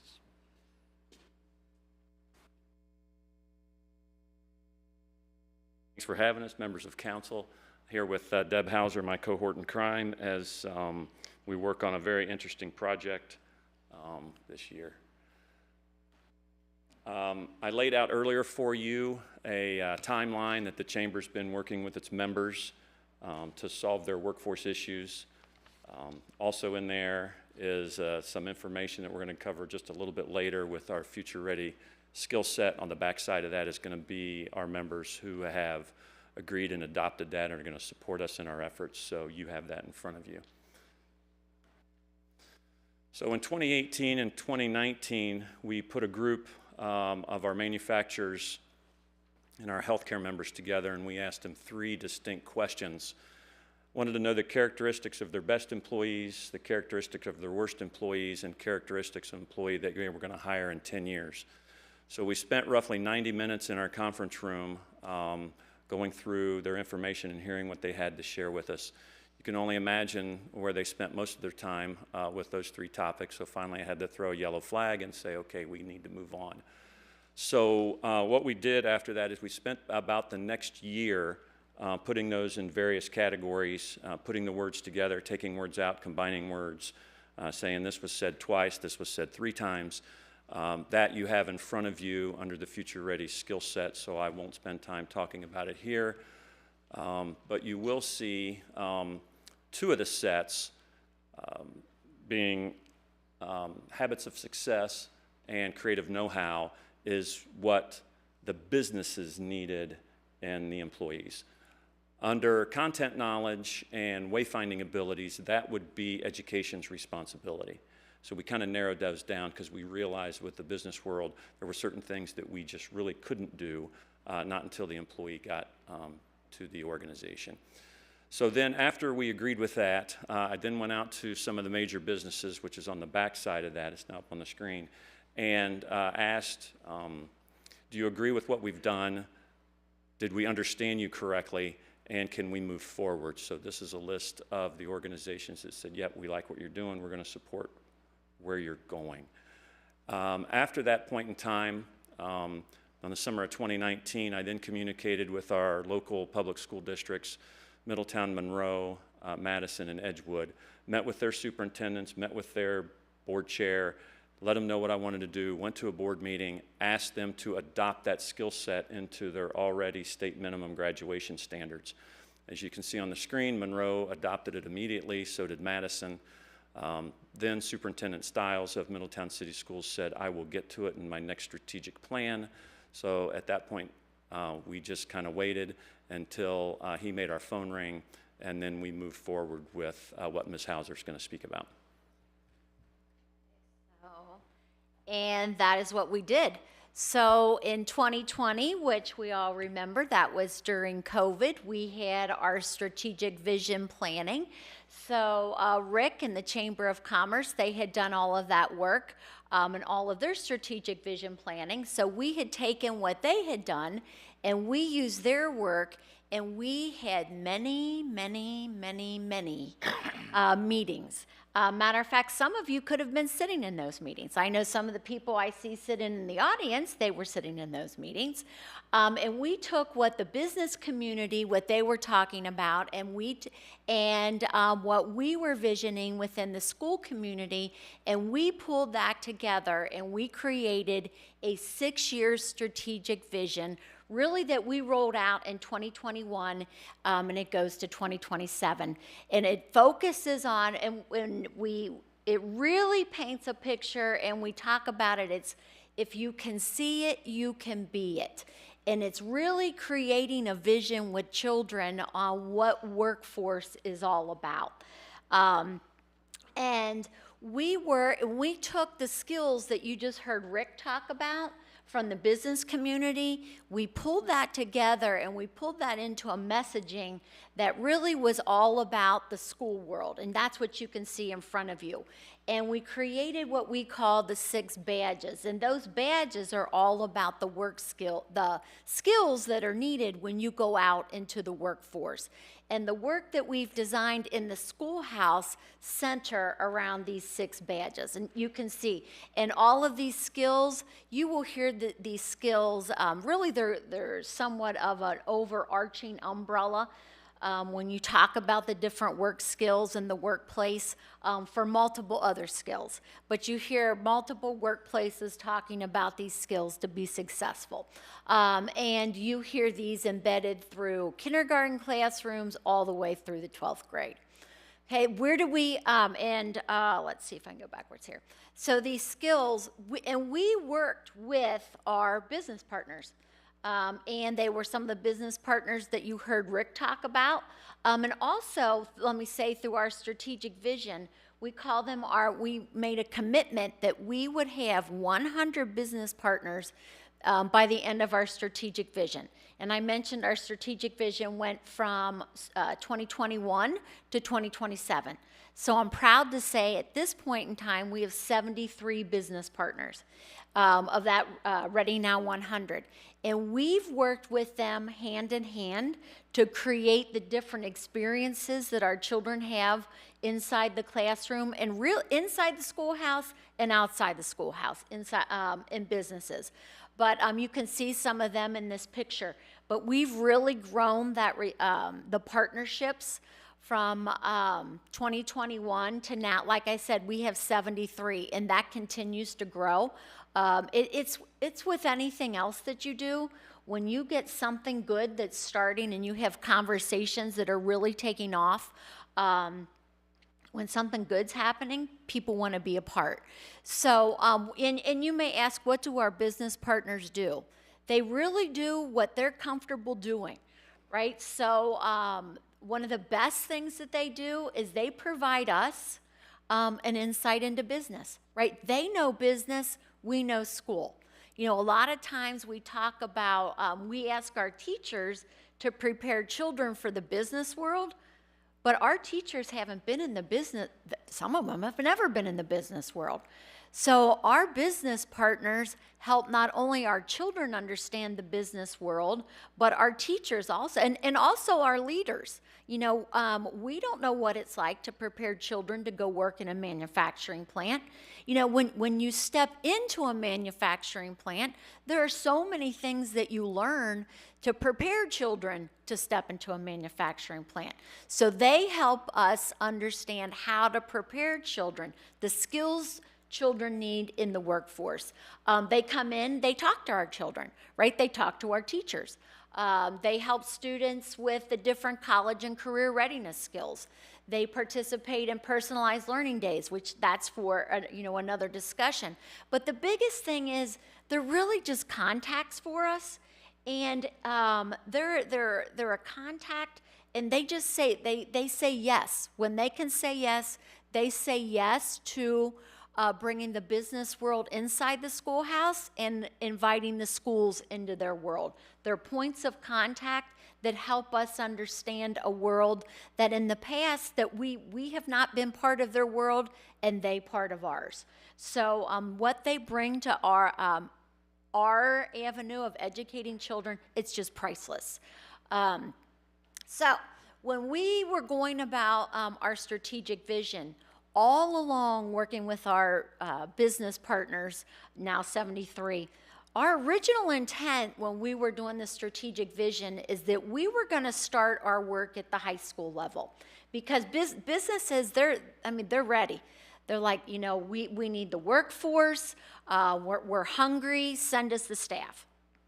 It's like, but the more we started talking to our students, and the more, you know, I mentioned that we were having these meetings, the more we started talking to our high schoolers, they said to us loud and clear, high school is too late. You cannot start at high school. You're asking us to make decisions in high school for the rest of our lives.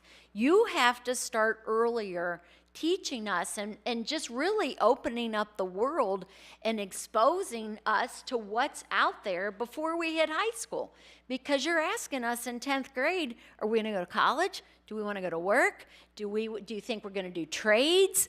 And then if you've done any research, or I don't know, maybe some of you have kids in college, you know that when they go off to college, shoot, by the time they're a sophomore, they already want to change their major because they don't know what's out there. So we heard it over and over and over from our students at the high school. So really we paused and we said, okay, well, we're going to stop. And we made a commitment. We're going to start all the way back in kindergarten through 5th, and we're going to build an awareness. We're going to start in kindergarten through 5th, and we're going to really immerse our kindergarten through 5th graders in simple career awareness. What is out there? And what does awareness look like? Awareness looks like, it's not just that at the fire department, there's not just the fireman in the fire department. There's somebody that pays the bills. There's somebody that does the training. There's somebody that investigates arsons. There's a whole world out there that children, they know the simple careers, but they don't know what's out there. So we started a program in K through 5, and we rolled out 2 years ago. And then also along that whole line of you have to see it to be it, and that truly is. And guys, if you think about it yourselves, it's even hard for us as adults to dream things that we've never seen, right? Even to when you yourself are trying to dream something up and you've never seen it. It's hard to create a dream that you don't even know it's out there. Hopefully this is going to play. But we've designed all of the curriculum in this. So now our students in K through 5, they have a class. Remember art, music, and PE? Okay, so now they have a class, and we call it Passport to Tomorrow. It's a special. It's just like art, music, and PE. And in this class, once a week, they're exposed to the different careers. And it's all based on career awareness. They focus on, and it's all immersion. It's all engagement. It's all, an example is we've worked with Cliffs Manufacturing. Cliffs helped us design learning centers in the classrooms where students are measuring with tape measures. They're putting on the safety gear. They have the boots, they have the goggles, they have the helmets. And all of the learning centers focus on those manufacturing skills that they need. So let's see here. Hopefully this video is going to play, because it's better to see it than me talk about it. Hey, here's a short video. It's just about a minute, and it really gets to, well, maybe it's not. They said the tech guy in the back could play the video. There it is.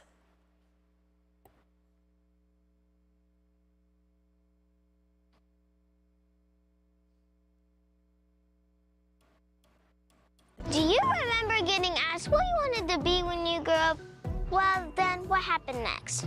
Nothing.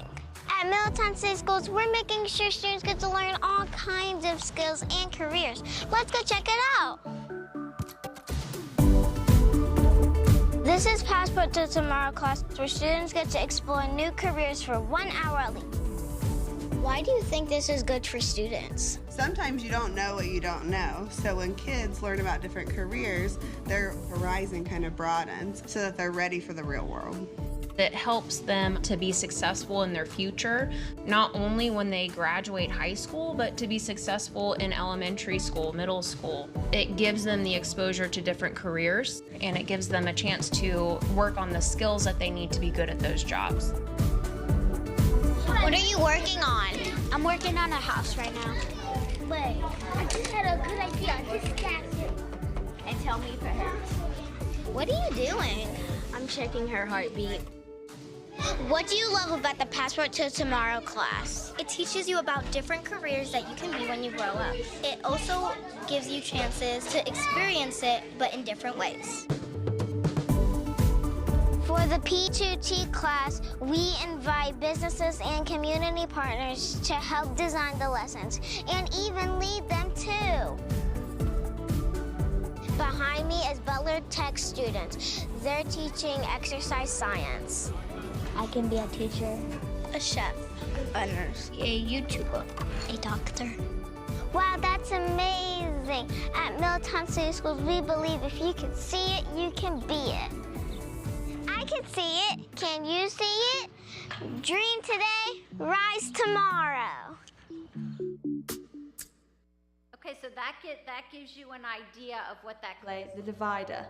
So If they do like or if they don't like. Rolling this class out, we met Adopt a Class.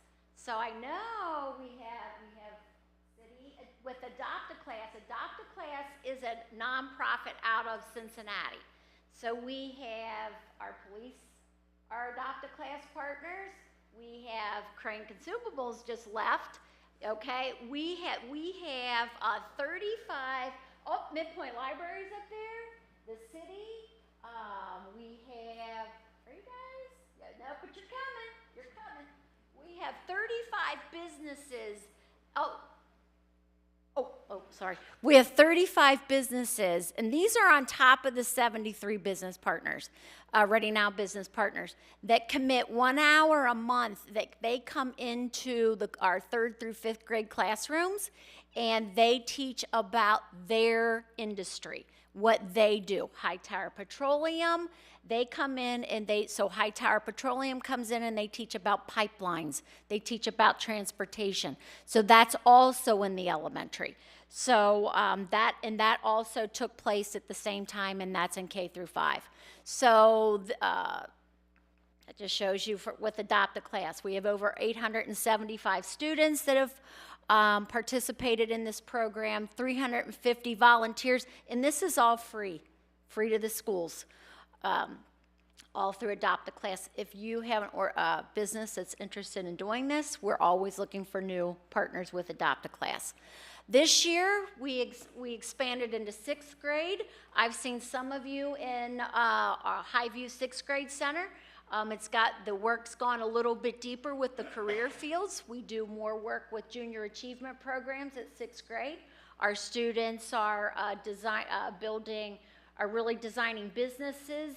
You see them looking a little bit deeper into the different career clusters and the career pathways. And we also rolled it out in 7th through 8th this year. Also proud to say we were awarded a $125,000 grant from the state of Ohio for entrepreneurship, that we will start implementing that next year. And all of what you heard tonight is the Chamber of Commerce is our partner. I mean, we are like hip buddies, right? Everything that we are able to do in the schools is really a result of the partnership between the schools and the Chamber. 25, 26 is when you will start to see all of this rolling out at the high school. My last comment is, thanks for listening. Come on out, love to give you a tour anytime. Just shoot me an email and we'll make it happen. Thank you so much. Thank you, Mr. Pierce, as well. Thank you. Any questions from council? We're good? That was fantastic. Thank you so much. That video was wonderful. All right, so Mr. Lally, next on City Manager's report. Thank you, Mayor Slampka. Next on the City Manager report is I want to give a presentation on update to our plan to consolidate the Development Services Department and the Economic Development Service Department. We received several emails over the last 2 weeks asking varied questions and clarifying some things. And I want to make it clear that the additional positions that the consolidation will create are lower level staff positions. These are positions where they're the boots on the street. They're the positions where the economic development personnel will be able to be out there recruiting more people, that the development services personnel will be able to out helping residents and businesses with zoning and permits and those types of things. This will allow us to better serve businesses and residents of Middletown, assist in creating new businesses, and hence additional jobs. And they also will identify financial revenue streams that are out there but uncollected. The two administrative supervisory positions, the director and the assistant director, are already accounted for in our budget. The proposed code enforcement manager position is no longer in the department's merger plan. The assistant director of our community and economic development will oversee the code enforcement and nuisance abatement divisions as part of their assigned job duties. Now, while I respect and welcome the passion of cleaning up Middletown, this consolidation will put us in a better position to do just that, and we will. However, I do want to say that the code enforcement and the nuisance abatement are one part of this merger. So tonight I want to further expand a little bit on how this merger will benefit Middletown going forward. Overall, this will create a one-stop shop under the leadership of a single management team. What does this mean? All aspects of business, residential, commercial, industrial, planning, zoning, permitting, building inspection, code enforcement, nuisance abatement will be under the guidance and supervision of a unified command structure consisting of a director and an assistant director. The new department will understand the bigger picture together and implement standard operating policies and procedures for staff to function cohesively. This will allow us to streamline services and amenities for citizens and businesses and make doing with the business with the City of Middletown easier. Economic development, planning, zoning, building, and permitting will collaborate to review plans and projects with an increased focus on business recruitment, retention, and expansion efforts. This new structure will also allow us to expand our ability to focus efforts on code enforcement and nuisance abatement. And in regards to the code enforcement and nuisance abatement, Middletown has operated on the traditional approach to code enforcement and nuisance abatement for a long time. What that means is the city is divided into 5 code enforcement districts, and we have mainly relied on citizen complaints to identify property violations. We are currently working on a strategic enforcement plan that will change the role of code enforcement and nuisance abatement in Middletown. This plan will create a comprehensive approach to addressing problem properties. As part of this merger, community and economic development staff will work together to develop additional strategies to bring vacant properties, rental housing, and owner-occupied housing into compliance. A new approach we'll be implementing for vacant properties is a fix it up, pay it up, or give it up process, meaning owners will either fix up their property, the city will fix it up, the property, and assess it to the owner, or we will attempt to take ownership of the property. We will have a plan in place to sustain compliance to ensure there is neighborhood stabilization by reducing the likelihood of eventual deterioration and abandonment. With owner-occupied housing, a strategic code compliance approach focuses on designing programs, resources, and partnerships that help low-income or qualifying homeowners to bring their properties into compliance. So we will have a plan out there to help those who don't have the means to make these repairs and bring their residences up to code. But make no mistake, we will aggressively ensure compliance with the code, either through financial assistance, penalties, citation, fines, and or court orders. The next slide up there just reviews the organizational chart that we showed you the last time. And the big difference there is all the way on the right column, the code enforcement position is taken out and the code enforcement specialists are added to there. The process server is there under the code enforcement and nuisance abatement section. The process server position will be split between the Community and Economic Development Department and Finance. And then the grant writer, I want to make sure everybody understands that the grant writer in this department is a position that will be utilized by all city departments. Next slide, please. As you've heard tonight, we have decided, or we've been working on a plan to implement what we call a code enforcement sweep. So there will be a citywide code enforcement district sweep that begins on July 8th and runs through September 13th. During each 2-week period, all code enforcement specialists will be concentrated in that particular district to conduct comprehensive review, house-by-house outdoor inspections. The specialists will notify property owners and occupants of violations found and provide educational information concerning code enforcement, tips, and assistance programs available for repairs, including the city's home improvement repair program. The district sweep dates: District 1, July 8th to July 19th. That's the area of the airport, riverfront, Harlem Park, downtown, Church, Oakland, Lakeside, Roselawn. District 2, July 22nd through August 2nd. The South End, Prospect area, Douglas neighborhood, Middletown, Amanda, Oneida. District 3 is the Sherman neighborhood, Highlands, Barber Park, Mayfield, and that is from August 5th to August 16th. District 4 will take place August 19th to August 30th. That will include Sunset Park Place neighborhood, El Dorado, Williamsdale, University, Wildwood, Avalon, Riverside Village, Dixie Heights neighborhood, Springfield, Northeast, Manchester, and the Meadows, Manchester Meadows area. District 5 will be on September 2nd to September 13th, including Sawyer Mill, Rosedale, The Oaks, Creekview, Euclid Heights, Runnymede, Lewis, Clifton Farms, Greenfield, Far Hills, Thorny Acres, Burnham Woods, Town Mall, New England Heights, and the Renaissance.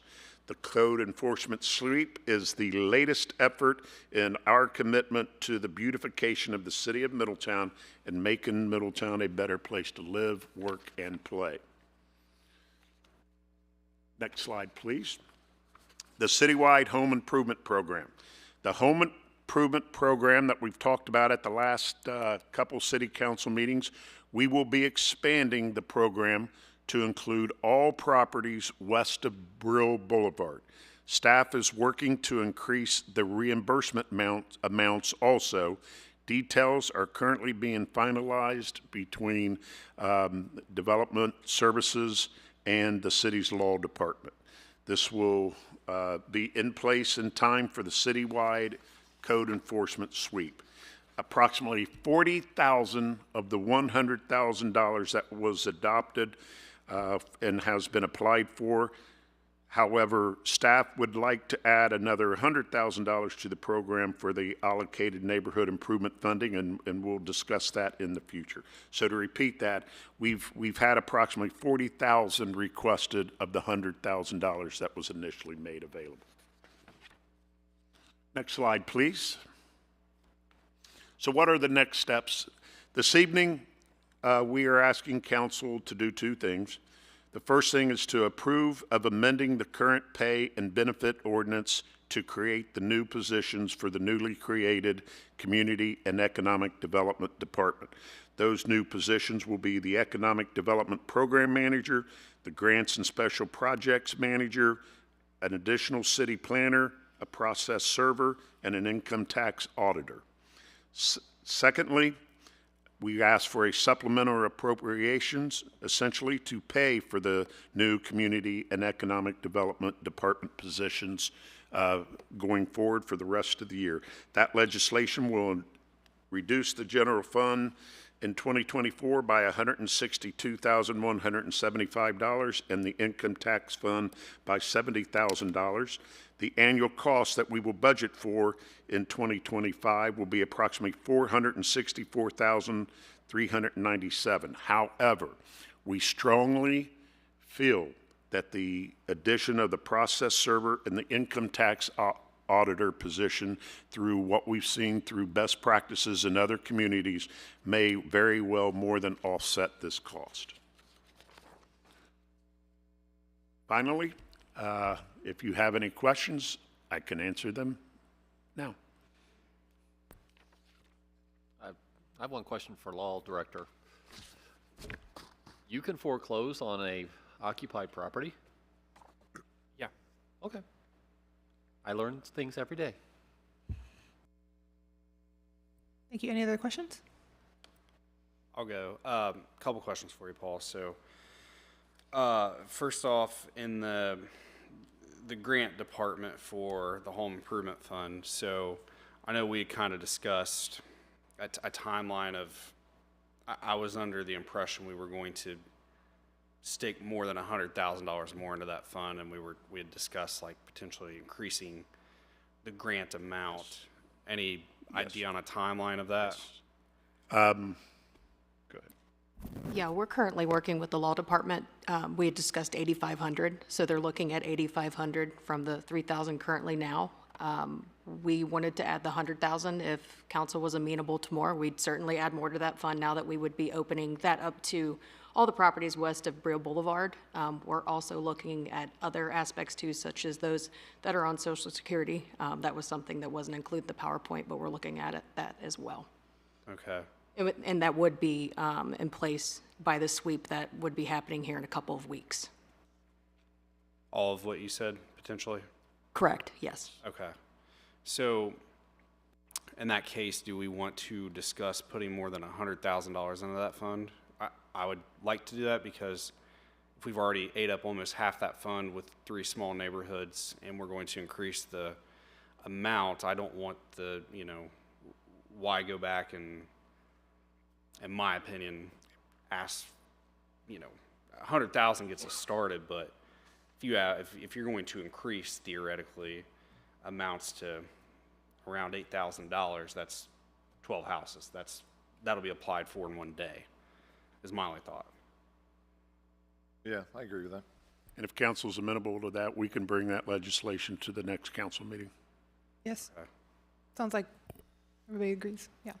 Okay. Thank you, Mr. Farrell. Would there be a number you'd want to see, 100,000 or?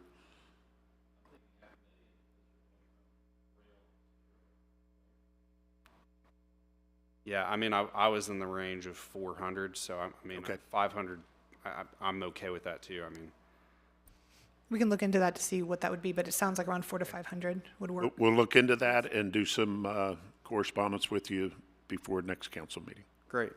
And so my other question is, so in the last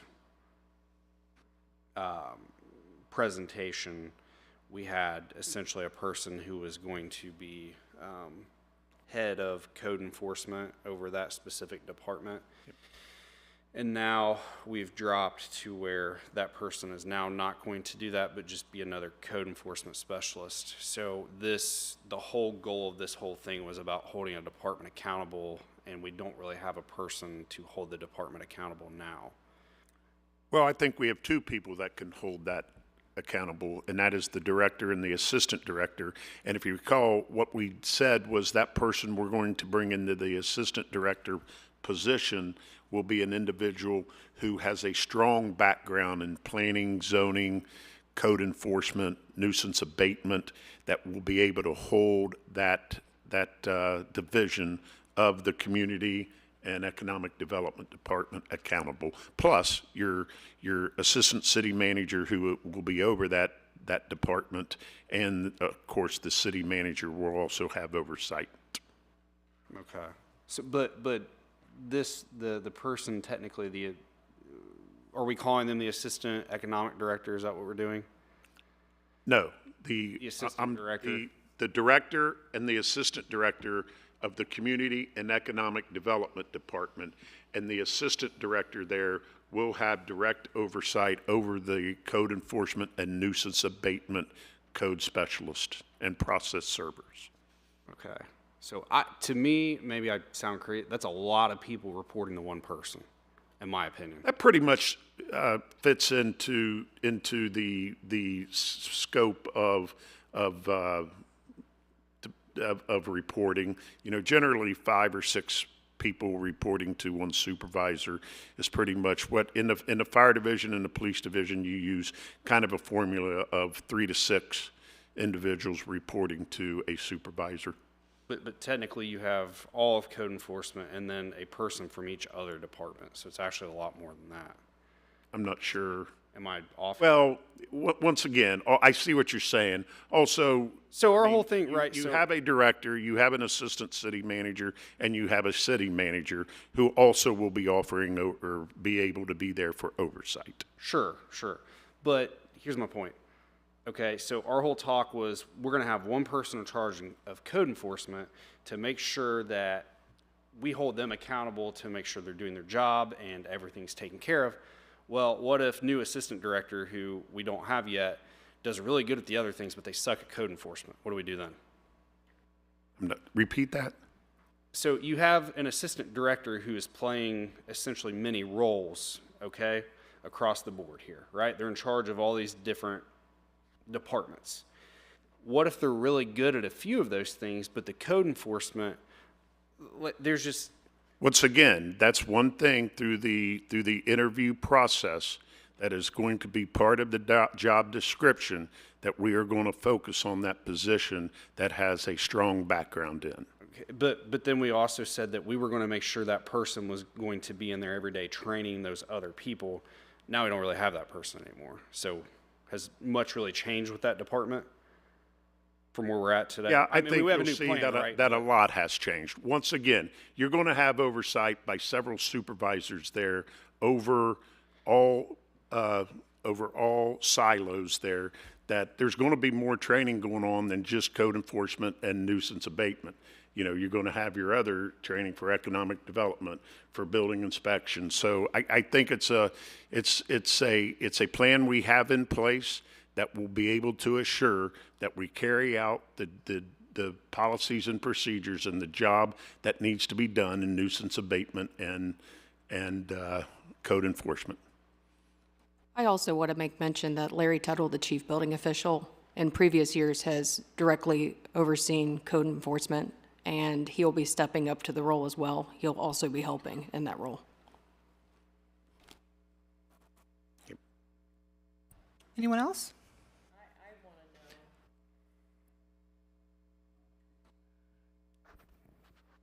West of Braille Boulevard, that we're making repairs. And I know you said before that you're making repairs in the areas that get the most calls for. Correct. Why is it that we don't just say this money is for the people in Middletown? First come, first serve. Why do we keep putting patches of money in certain areas and then other patches not getting funding. Well, once again, what we're trying to focus on is in the areas that need the most assistance, and we don't see the areas east of Brill Boulevard as areas that are particularly high on the code enforcement and the nuisance abatement list. They may not be there, but I'm sure someone has an issue in their home that they would like to address and don't have the money to address it. So why not just say the city of Middletown? First come, first serve. I mean, if we're opening up potentially 400,000 to 500,000, that's a conversation that we can have. Also keep in mind, Jennifer, that's why I mentioned that before, from Braille to the river, that's where the homes are probably at that 50 to 100 years old. From Braille at the high school up to the east side, those are the homes that are probably built in the 2000s and newer, and those are still 25 years old. I just did quick math. If we just take the $40,000 that we've already used, so that leaves us with $460,000 left. That's only 57 homes, or 57 and a half homes of 8,000. So even with that, that's not, if we think about how many homes we have, which I don't know how many homes we have in Middletown total, but we only have, with that, if we take it to $500,000, that's only 57 folks, first come, first serve, that get that $8,000 grant, and that's after we've already spent the $4,000. So I think that was the logic behind that, was from Braille forward, that's where all the newer homes, and newer homes being a quarter century years old versus Braille to the river and all parts wide out is the older homes that really probably need the repair if they haven't kept them up. Also, one thing I'm interested in is, you had mentioned people on Social Security. If we are going to be opening it up, I think it is vital that we do have some kind of measure so that people who need it the most do get it. Has there been that conversation further? Yes, that's the conversation we will be having with the law department. Fantastic. Yeah, I agree with Paul's, and I definitely understand where you're coming from, Jennifer, because it's tough. You know, you don't want to separate the city. That's never good. But really, this program, in my mind, since I've, pitched my version of it a couple of years ago and copying off other cities that do this, this program is in place to help people, yes, but it's really to get the older housing stock that's deteriorated over the last 100 years up and going, and trying to fix those, the siding, the windows, the roofs. That everybody can find a way to spend money on the exterior of their home, but I don't think we want $8,500 going to a new house in Renaissance, right?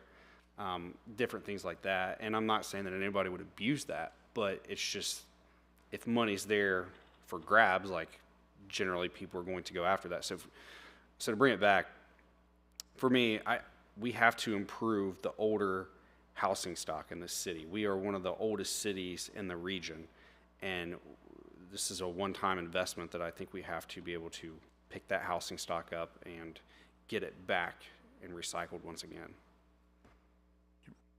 Yeah, I kind of agree with that, because most of the homes east of Brill, behind the high school, I know most of that was developed 90s, 2000s.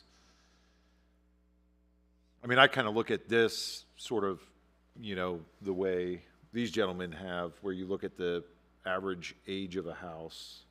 And, yeah, west of Brill is a massive, there's a lot of homes there. The other point I wanted to make, I had some interesting conversations with some residents this week, or today actually, from the Amanda area, and they were like, hey, we finally made top of the list for once, second for the sweep. But my feedback to them is, a lot of people don't really know about this program yet. So if we were going to do a sweep, I would prefer that, the communities that could probably use it the most be swept first, because they're going to get that education piece ahead of some of the other zones that happen later. So I wanted to make that point, that it's not necessarily a bad thing, that I wouldn't look at it as a negative if you feel like your neighborhood's in the first or second iteration or zones that are listed there. Another thing, if Has there been thoughts given, and it's probably something that law would have to clarify, and it might be not something we could discuss tonight, but I think initially when we discussed this program, you have sort of and this would be my idea if we did this next year, you would do a 30-day open enrollment program. So like, for example, the month of March or even month of February, you do an open enrollment for whichever communities are on the map for next year, for example. This is just hypothetical. You do a 30-day open enrollment, collect everybody's needs, for their properties, for their homes. And then from there, you rack and stack priority. So if somebody has something that's like a safety issue versus something that's more of an aesthetically pleasing issue, or it could be somebody that's on fixed income, versus, somebody my age that's still mid-career. Yeah. So just some food for thought on that. And that's why this is essentially called a pilot program. And from the pilot program, those are exact areas that we have discussed, maybe that it would evolve into, the home improvement program would evolve into, yes. And I had another question on the numbers. On the chart with the new positions versus the description, is it going to be 5 new positions or 4? It's 5. So there'll be a economic development program manager, an additional city planner, a process server, a grant writer, and a tax auditor. Oh, that's what, okay. Yeah. Because see on here, there's 4, but there's a tax auditor. Yeah, there's a tax auditor. That's not in yellow somewhere in there. It's a different department. Oh, it's a different department. Yeah. I'm sorry, that's right. So is that not 6 jobs then total? Am I off here? No. 5. 1, 2, 3, 4, 5. But if we're adding an assistant director. No, the assistant director, those positions technically are new because they are in a new department, but they are positions that actually already exist in the community, in development services and economic development, economic development department, as they have budgeted now a director and assistant director. Okay. And we're actually getting rid of a position, the director of development. Okay, perfect. Services, so we saved money there. Thank you.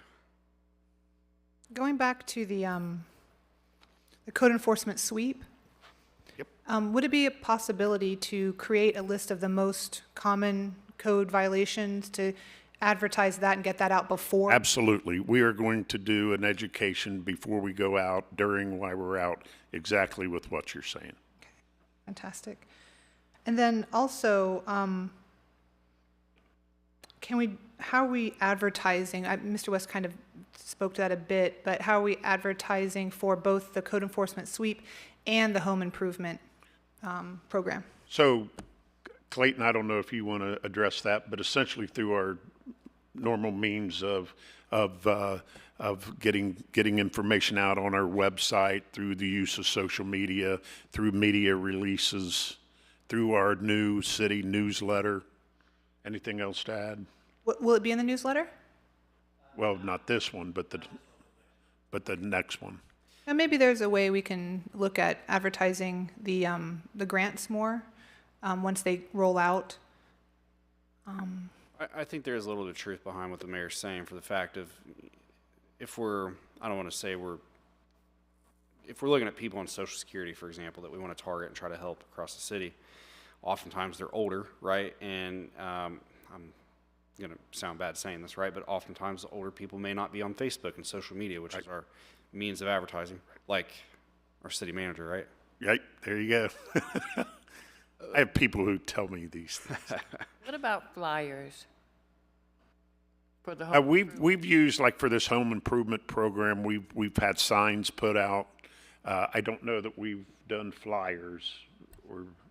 We could try the billboards again, but perhaps that might be the trash bash. That seemed to work really well. Okay.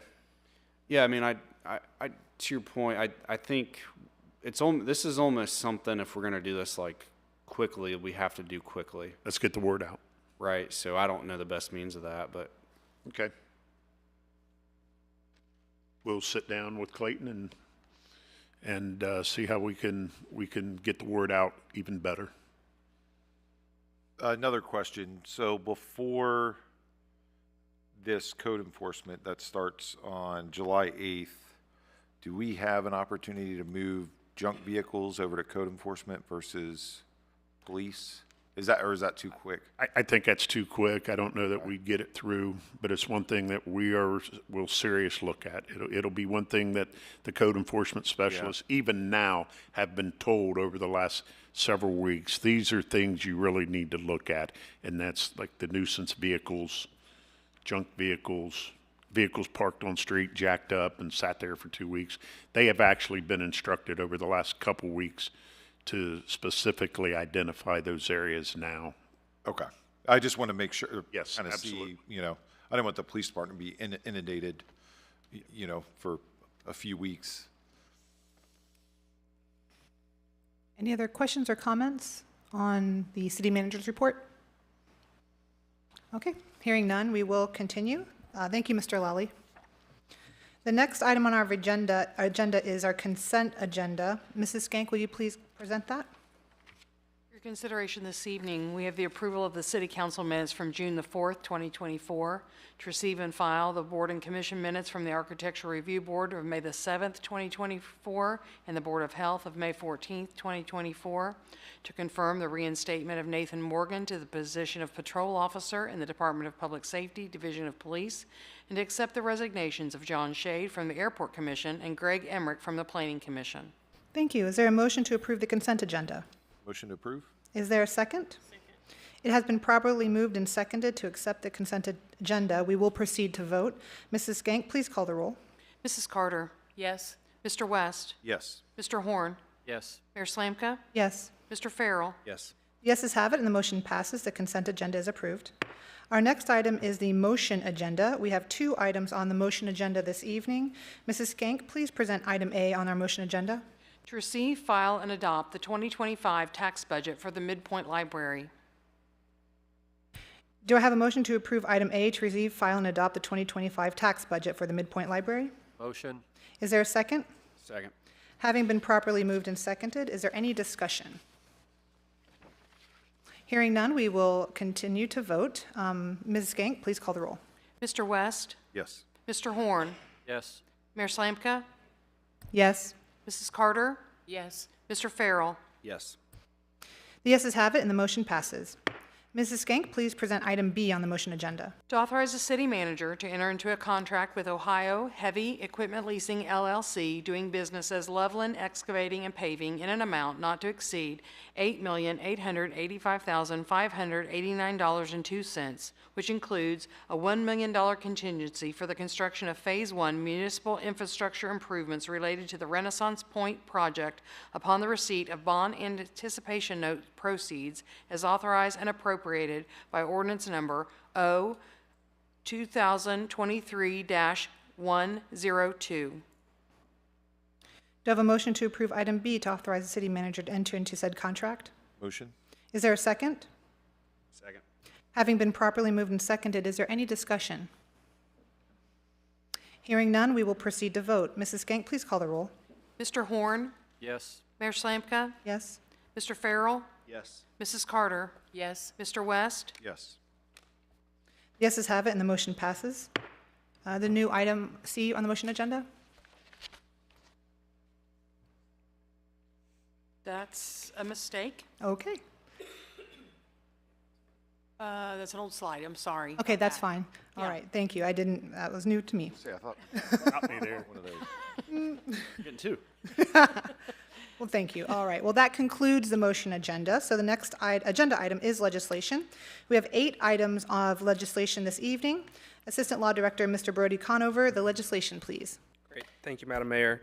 First tonight is ordinance number O 2024-38, an ordinance amending the pay and benefits ordinance, ordinance number O 2023-98.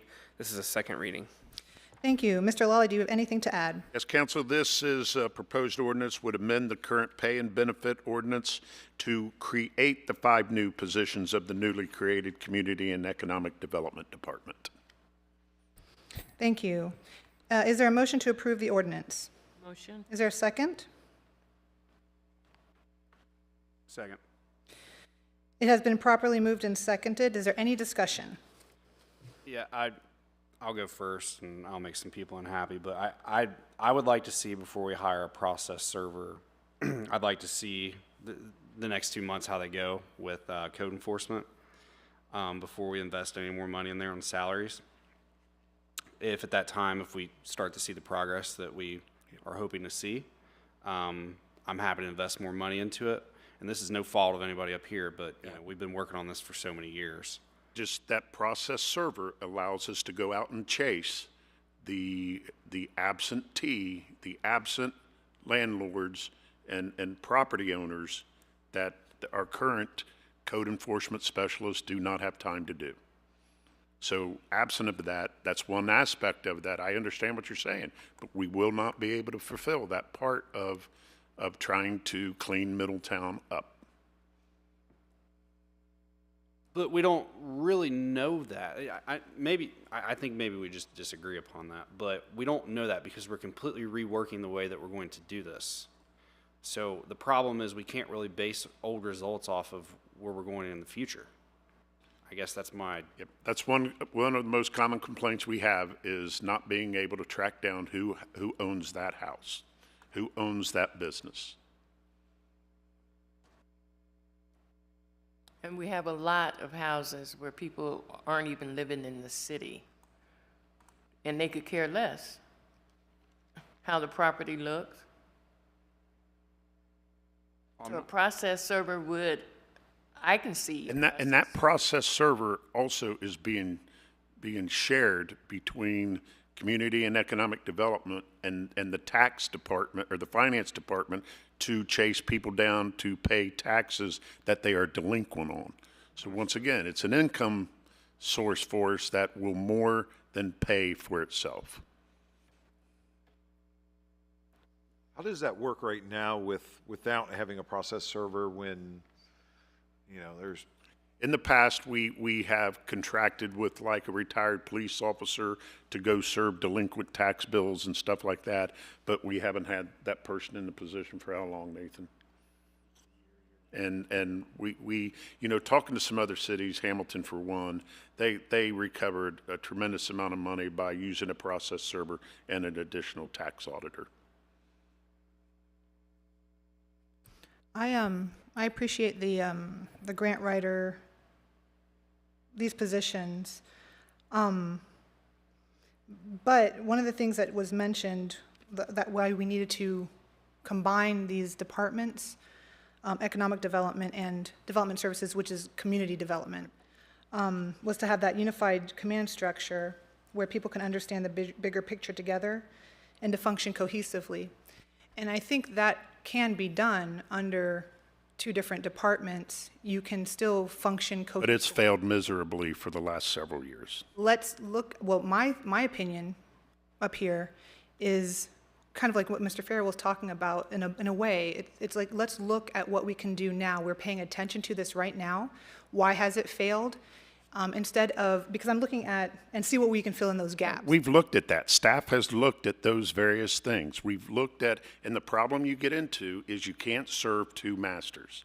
And you have people who try to go and work between getting what they need to get in terms of businesses started, so they need business help. They need grant help through the small business program, but then they have to have permits and whatnot, and they go from, if there's any type of discrepancy, then you got this department head over here trying to make a decision, and this department head here trying to make a decision, and a lot of times it's difficult to get both those department heads to agree on a process, a procedure, and a policy to go forward. This puts everything under the direct leadership of a single management team who can bring those two departments together and make it easier for citizens of Middletown to open businesses, to do business, to expand their business, and then to get simple things like permits and follow zoning. So you know, they can get in and get out and do it cohesively. I would like to see the current leadership also enforce that. I'm looking at the job description for the new Community and Economic Development Director position, and what I'm assuming the Assistant Community and Economic Developer Director position would also be similar to. And it talks a lot about land use and zoning, and early we had talked about how it's a lot for a single person. I'm just thinking to myself, I'd like to see a big push on economic development. I'd also like to see a big push on community development and have these two people work together with leadership above them as it's structured right now, give that a chance and see what we can do. We just hired a new economic development director. We can look at the community services, community development director as well. That's my opinion. Okay. And I still think that we can certainly put, like last time we spoke about putting everybody on the third floor, building that cohesion, meetings, having it happen so that everybody is on the same page, but that's also leadership as well. I just think it might be a little bit too soon. We like I said, we just hired a new director. I'd like to see what might be possible. That director is moving into the position as the Director of Community and Economic Development. Going forward, I also think that some of this it's a lot to put on one person. It's very specific. A strong economic background, economic development background, but then also nuisance abatement, planning and zoning, which does overlap. I understand that. But my concerns are, I think we can have two strong departments. That's how I feel about it. But you have the same number of people with those job descriptions and those job responsibilities on. So we haven't added any more job responsibilities to the director or the assistant or the other director. Those two positions, director and assistant director, have the same amount of job responsibilities that they do now as the assistant director of economic development and the director of development services. I think for me, where I kind of have a hard time understanding this is, I understand the two different department heads. There could be some conflicting situations or situations where, I shouldn't say conflicting, but it's not as cohesive, in some of those scenarios. But I kind of look at it in my professional career world where, I interface with acquisition teams, attorneys, contracting officers, program managers, all have our own teams, and we cohesively work together just because it's just a bigger pain if you don't work together on stuff. And we share data, we share everything, and we kind of help each other out. So I have a hard time relating with that, because when I hear that in the past, when we've done business process improvements or team and process improvements, we haven't looked at it from the initial angle of adding people to solve certain things. It could be a reorg, or it could be some of those things, but we've never thrown people additional roles in there to potentially solve problems. But in some of the stuff that I've heard, it just gives me a little bit of pause, a little bit of hesitation, to where it might be, from what I've heard, it could be a people problem, not a process problem. If you have two different department heads, or we'll just say departments, that aren't working together cohesively,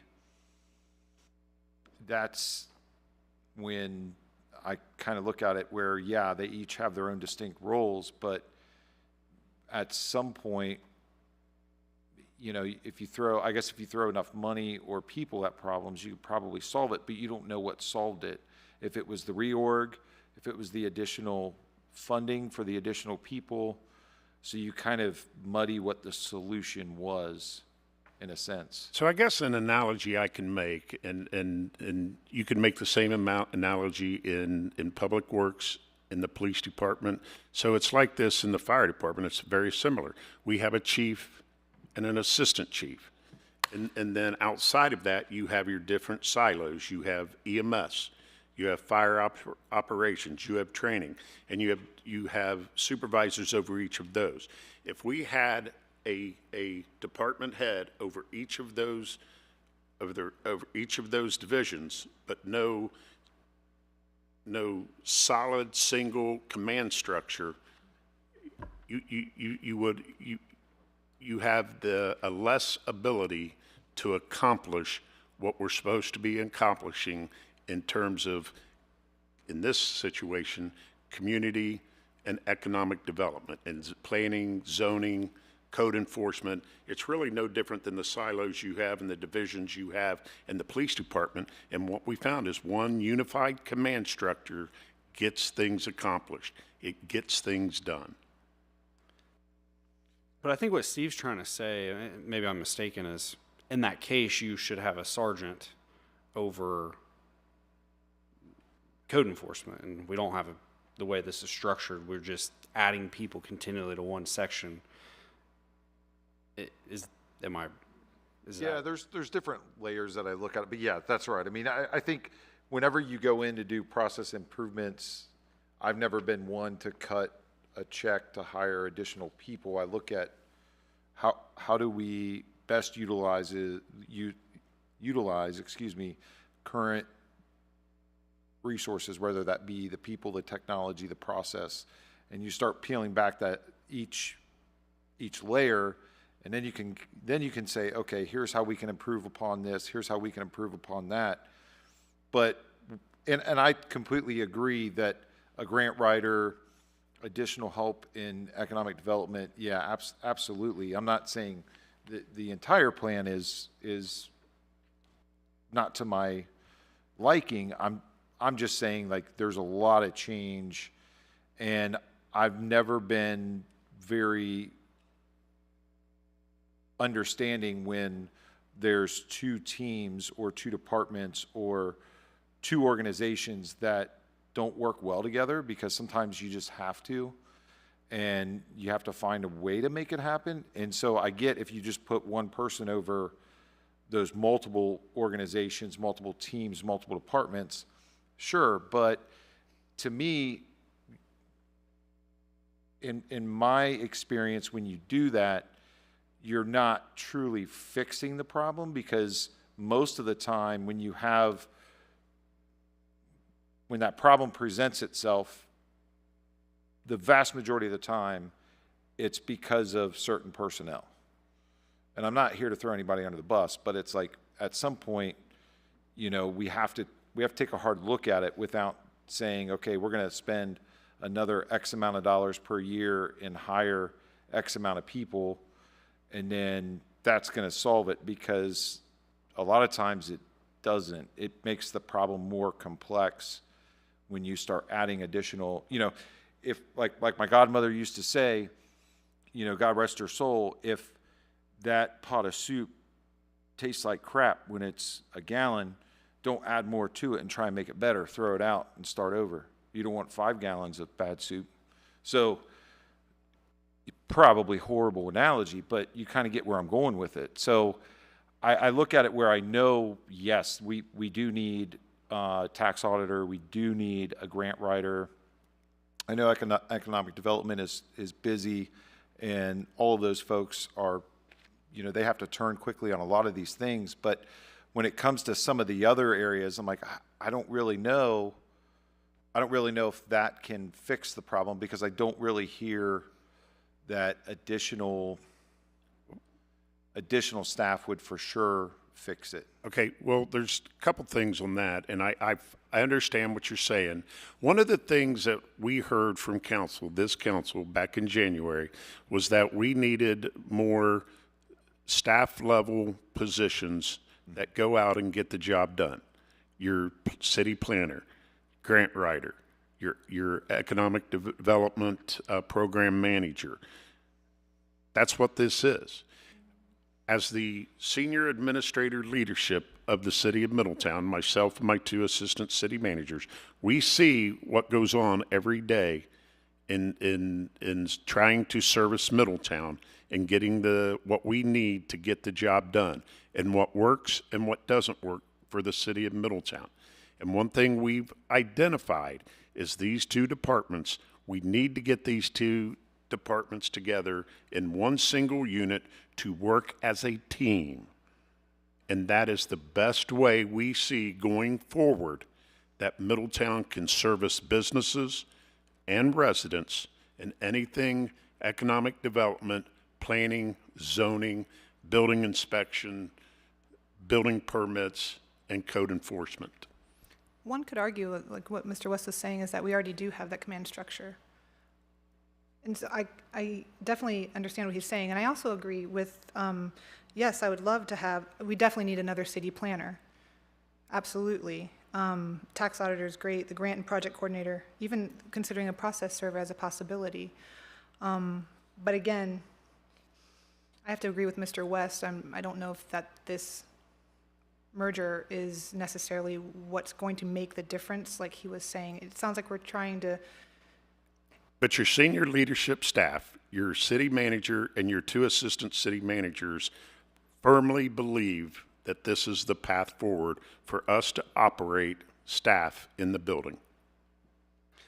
Mayor, we're not here to vote on the restructure of everything. That's one thing to consider. Absolutely. That's day-to-day operations. So, and I know you know that, right? But like, that's not. We're really just here to decide upon these jobs, right? Correct, and adding the These community and positions, economic right. development. Because technically, how the city manager divides the departments up, I could go tomorrow and merge them together. It's. Yeah, I'm not here. I agree with you. I'm not here to call out the organizational issues of anything. I mean, I think that what you're saying makes sense. I guess last week, 2 weeks ago, we saw a proposal to have 5 code enforcement officer inspectors, and now today's plan has 6 because we've dropped 1 manager to code enforcement officer, and now we have building inspector who is now going to be code enforcement manager. So technically, I mean, can we not get one of those people to be a process server? Because we now kind of have the same number of people. Once again, anything's possible. I mean, I guess that's kind of what I feel comfortable with. I'm just sharing my opinion, but. Once again, but then you're going to lose a code enforcement specialist. Well, it's the same amount of code enforcement specialists that Well, you presented not 2 weeks really, ago. because that person supervised the code enforcement specialist and was out essentially doing with them some of their job at times.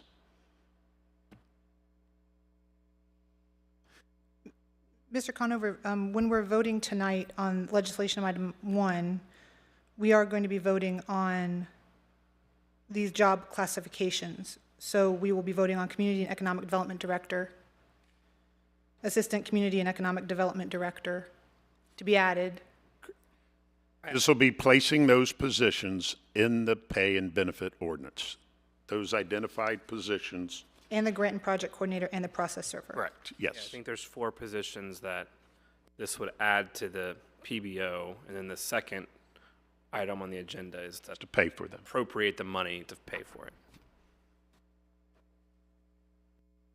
Is there any other conversation? Do we have any other questions or comments from council or staff? Hearing none, we will proceed to vote. Ms. Skank, would you please call the roll? Mayor Slamka, No. Mr. Farrell, So I'm not a. I would like to, personally, with my vote, Brody, you tell me how to do this, but I would like to amend this. I'm okay with the jobs minus the process server. Okay, let's pause for a second. So you would like to, yes, you would like to amend this to read the 3 and take out process server? Yes, or I don't know. I should be more prepared for how to do this, right? But I'm fine with allotting that, what's already there, and moving those jobs around. But I don't want to add another job to code enforcement region currently, the way it's set up. Yeah. Yeah, I know. Right. No. So, I mean, how about, is it possible we do this and then we just don't fill the process server position, but if we see we need it, 6 months down the road, we will proceed and fill it if it's amenable to. Sure, and with that, if you feel the need to move one of the code enforcement specialists into process server, Absolutely. and you come 3 months later and say, hey, we need Okay. this is our production now, I'll do it. I think that's a very good suggestion. So just to be clear, voting for this just means there's an opportunity to fill this position, correct? Well, no, it just means that position is not being filled. So, I mean, it's always an opportunity in the future. It stays on, though. Do you want it to stay on? No. You want to remove process server from the legislation? Yes. Well, so you tell me, you know what I'm trying to do. No. So my understanding is you do not want to authorize hiring a process server right now. So the first vote tonight is to essentially, in our long schedule of jobs that exist in the city that have, a pay structure or pay assignment to them, that's what this first one is. And it's somewhat similar. If you recall, a handful of months ago, we amended the PBO to do the director of, what was it, Public safety? Public safety, right? Thank you. I don't think that's been filled yet with a position. It exists in the system, so in theory, if you guys were to appropriate monies to go to that, it could. I don't think that's happened yet, but so in the sense here, we're just voting to amend the list of jobs available in the city. It doesn't have to be filled. It could be, but it doesn't have to be. And at this point, there's no appropriation for a process server. There's a couple ways to handle, I think what you're getting at, Zach, is one, is just to vote no on the entire thing because of that. Two, you could vote yes and just be like, I really hope you don't hire someone for that. Well, I guess we would then have to approve at a future council meeting anyway, so I guess we could go ahead and approve this, right? You would be changing the appropriation though so monies would be appropriated to it, presuming in the second vote. Yeah, so I don't think we want to do that though. Right. The third option that I see, and open to commentary from others, but you could just punt this another week, another meeting, and then there could be an amended PBO presented to you all. I think we could do it either as a first reading emergency or perhaps even just do like a third reading almost in some ways, because it's really, we're not modifying anything other than perhaps removing one position from the PBO. So I will leave that. Those are kind of the three options I see, but we'll leave it to you all. Can we do a third reading emergency? Is that a thing? We can definitely have a third reading. Sure. Well, I know we can have a third Yeah, reading. and but I would like to not delay the timeline on these other Yeah, I jobs get what that you're we saying. So, like in theory tonight, if there was a vote tonight, it would go into effect 30 days from now, which would be July 18th, 19th. Mm-hmm. So in theory, you could at the July 2 meeting, I think is what it would be. You could do a third reading emergency, or you could do like a fourth reading emergency, and the time up would be pretty similar to then be on the 16th of July or whatever that day would be. Would another option be, and this is what I was kind of getting Essentially at, tabled it, or you could kind of table a vote on it in some ways. or the other option would be making a motion to remove the process server. That's another option. Yeah. That's the fourth option. In the next one. Yeah, the next. Okay. Whatever they wanted to. Yeah, so for example, there are several jobs in the PBO that are not filled, that we don't fill. So this could be one of them. If this is passed like it is tonight, we don't necessarily have to, once again, fill that position. In the next legislative item, we could pull that from being funded, correct? Yeah, the numbers would be a little screwed up, but we could do some math. Okay. So how would council like to move forward at this point? Would we like to take the suggestion of tabling it? Would we like to, and then have those conversations and see what staff comes up with? Would we want to remove process server from here? Would we want to go ahead and vote for it? Well, I guess in that case, to Paul's point, if we approve this now and take it out of compensation on the next one, that leaves the availability to have the job position if we need it in the future. Yes. Am I right on that? That is correct. Okay. Yep. All That would be right. I'm okay with that then. Okay. Personally. So to table this. No. No, I think he's saying we would proceed with a vote. Oh, okay, Proceed with the vote on this. Presented on the PBO as is. got you. 4 new positions being inserted into the pay ordinance. And then on the next one, essentially, you can defund Yes. pay using that these days. Correct. Okay, so I'm going to Okay. vote yes. So, okay, I just want to give, since the vote did kind of, or the motion kind of changed in some ways, I do want to make sure the mayor does want to change her vote. Not putting you on the spot, I apologize. Actually, thank you for taking that moment.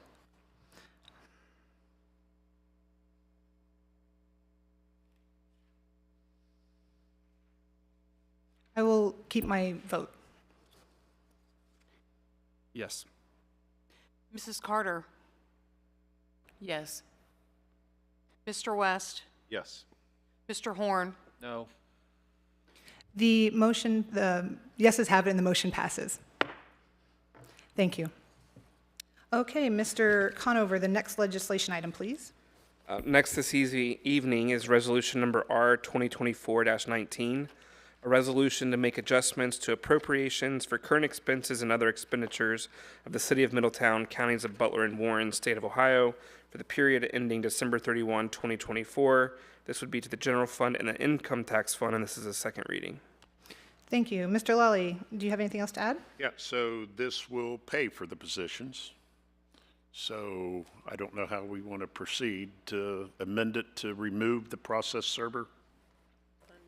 Yeah, so I think the motion, if it's what council desires, could be to remove the process servers, essentially allocation to this. It's not spelled out specifically, I don't think, in here. It's not. It's, I know it's approximately $70,000. So if council so desires to not fund for the process server, the motion could be something as simple as passage on the condition or the certification of the finance director that the dollars originally proposed from both the general fund and Fund 230 would be reduced by the proposed cost of that process server position. because that is the one position that would be both from the general fund and the income tax fund, so there would be a reduction from both of those. Okay, so the motion that we're going to put on top of this legislation to amend the legislation right now. Yeah, so if that's what council desires, would be essentially a motion to approve this resolution subject to, I think, the finance director's certification of pulling out the appropriation designated for the process server for both the general fund and the income tax fund. Correct. If you just want to say I entertain a motion to that, we can work on the. Right, I guess, the point, I guess I have a question, though. That motion is amending it, but then we still have to vote, correct? Okay, so, yes, is there a motion for that amendment, please? Motion. Is there a second? Second. It has been properly moved and seconded. Ms. Skank, please call the roll. Mr. Farrell, Yes. Mrs. Carter, Yes. Mr. West, Yes. Mr. Horn, No. Mayor Slamka, No. The motion, the yeses have it, and the motion passes, the amendment to the legislation passes. So now we will continue on with the legislation, correct, as amended? Yes. Yeah. So now could you go ahead, Mr. Yeah, sure. So then, I guess before you, we had a 3-2 motion to amend the legislation before you. The legislation would now be, again, a resolution to make a resolution number R 2024-19, a resolution to make adjustments to appropriations for current expenses and other expenditures of the City of Middletown, Counties of Butler and Warren, State of Ohio for the period ending December 31, 2024. Again, the general fund and the income tax fund, and this is a second reading. Thank you. Okay, so what we're voting on, the amendment passed. Yes. So the amendment passed, so now we're voting on the amended legislation. Yes, I just wanted to make sure everybody's clear on that. We're voting for the amended legislation, which is minus the process server, basically. Yes. At this point. Okay, so is there a motion to approve the resolution? Motion. Is there a second? Second. It has been properly moved and seconded. Is there any further discussion? Hearing none, we will proceed to vote. Ms. Skank, would you please call the roll? Mrs. Carter, Yes. Mr. West, Yes. Mr. Horn, No. Mayor Slamka, No. Mr. Farrell. Yes. The yeses have it, and the legislation passes. All right, going forward, Mr. Conover, the next legislation, please. Item 3 tonight is resolution number R 2024-20, a resolution to make adjustments to appropriations for current expenses and other expenditures of the City of Middletown, Counties of Butler and Warren, State of Ohio, for the period ending December 31, 2024, and declaring an emergency. This is for the American Rescue Plan Act of 2021 fund. Thank you. Mr. Lally, the staff report. Yes, this proposed supplemental appropriation authorizes the expenditure of ARPA fund monies in support of the Renaissance Point Development Project. The legislative measure appropriates $3.75 million to be used towards the cost of public infrastructure improvements for Phase 1 of the Renaissance Point development. Passage of the legislation will allow the city manager to enter into a construction contract with Lebanon Excavating and Paving and construction to commence in earnest. This is requested as an emergency supplemental appropriations so that construction of the project's public improvements may commence without further delays so that certain critical improvements may be installed before the winter weather sets in. Thank you. Is there a motion to approve the resolution? Motion. Is there a second? Second. It has been properly moved and seconded. Is there any discussion? No? This basically has already been put in motion, so that we're just continuing this to get this going and get this completed. Hearing no further discussion, we will go ahead and proceed to vote. Mrs. Skank, please call the roll. Mr. West, Yes. Mr. Horn, Yes. Mayor Slamka, Yes. Mrs. Carter, Yes. Mr. Farrell. Yes. The yeses have it, and the legislation passes. Mr. Conover, the next legislation item, please. Next is ordinance number O 2024-39, an ordinance establishing a procedure for and authorizing a contract with Duke Energy to install electrical transformers and line extensions for new fire stations 82 and 83 and declaring an emergency. Thank you. Mr. Lally, the staff report. Yes, this is to allow Duke to begin to install the transformers at the new fire station, Station 83 and 82. This is an emergency requested to take immediate effect because in order to stay on schedule with the subcontractors with the construction of these two new fire stations. Thank you. Is there a motion to approve the ordinance? Motion. Thank you. Is there a second? Second. Okay, it has been properly moved and seconded. Is there any discussion? Hearing none, we will proceed to vote. Mrs. Skank, please call the roll. Mr. Farrell, Yes. Mrs. Carter, Yes. Mr. West, Yes. Mr. Horn, Yes. Mayor Slamka. Yes. The yeses have it, and the legislation passes. Mr. Conover, the next item, please. Next is ordinance number O 2024-40, an ordinance repealing section 624.026, the medical marijuana cultivators, processors, and retail dispensary establishments prohibited of the codified ordinances. This is a first reading. Thank you very much. Mr. Lally, the staff report. This legislation is to approve a limit on the number of cannabis dispensaries within the city limits, repeal the criminal prohibition on marijuana operations in Middletown Codified Ordinance 624.026 and amend Middletown Codified Ordinance 624.025 for cultivation of marijuana. Actually, I think we're just, yes. This is just the repeal of the medical prohibition. So the next three ordinances will all be what Paul just described, but the one before you right now is to repeat. Right now, it has been explained last week, we have a criminal prohibition on medical marijuana dispensaries and processors and retailers. So this would just lift that per your guys' discussion and direction a few weeks ago. And Mrs. Skank? What Mrs. Skank was saying, that there's one staff report for all three. It is very confusing. It would have been nice to have them separated. But yes, this is just for the repeal of the criminal aspect of the code at this point for medical marijuana. Is there anything else you'd like to say right now for the staff report, Mr. Lally? No, that's it. All right. This is a first reading, so there's no action on the item today. However, is there any discussion?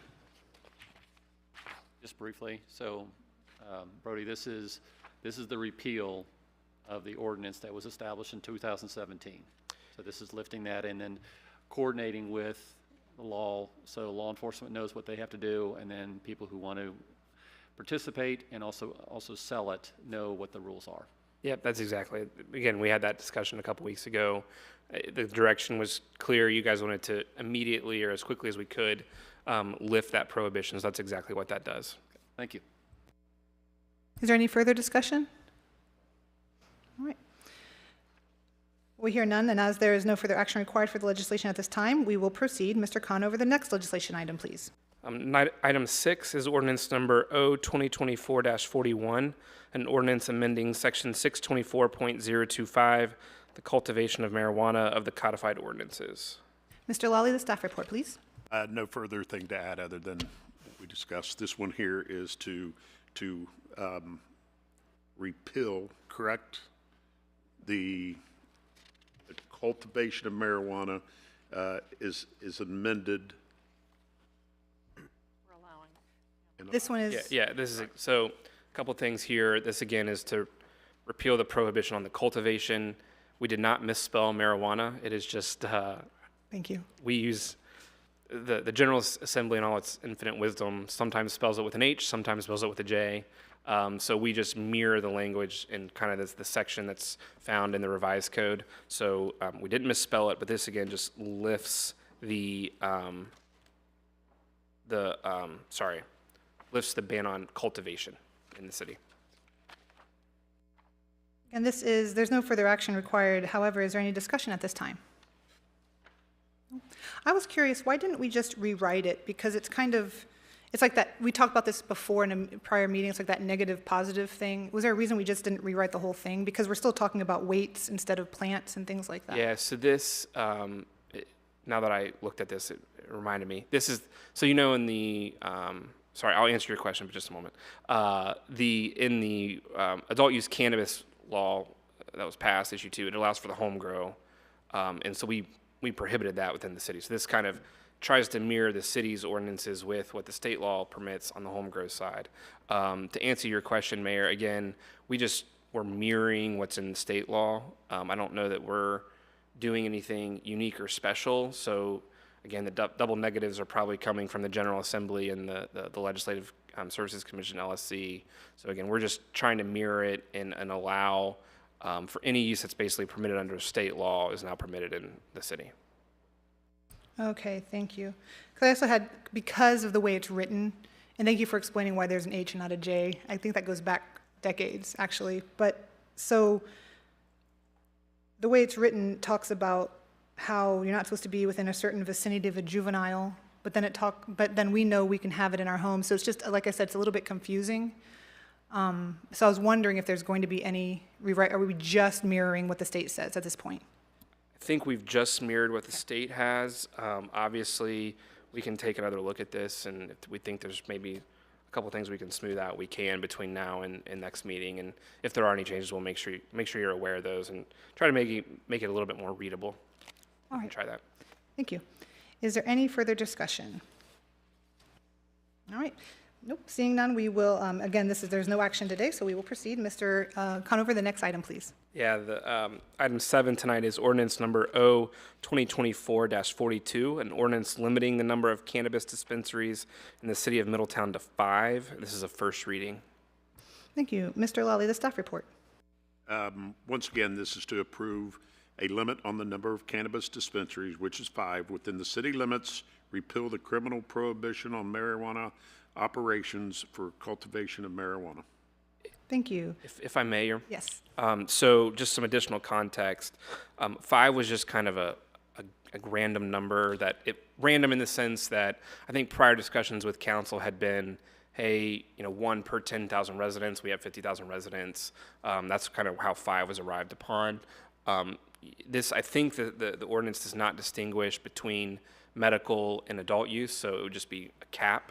But if you guys would prefer to change it to something other than 5, it can be whatever you want. It can be 0, 1, 2, 3, 4, 5, 6, 100, whatever you guys would want. Obviously, there are some other restrictions on where they can be.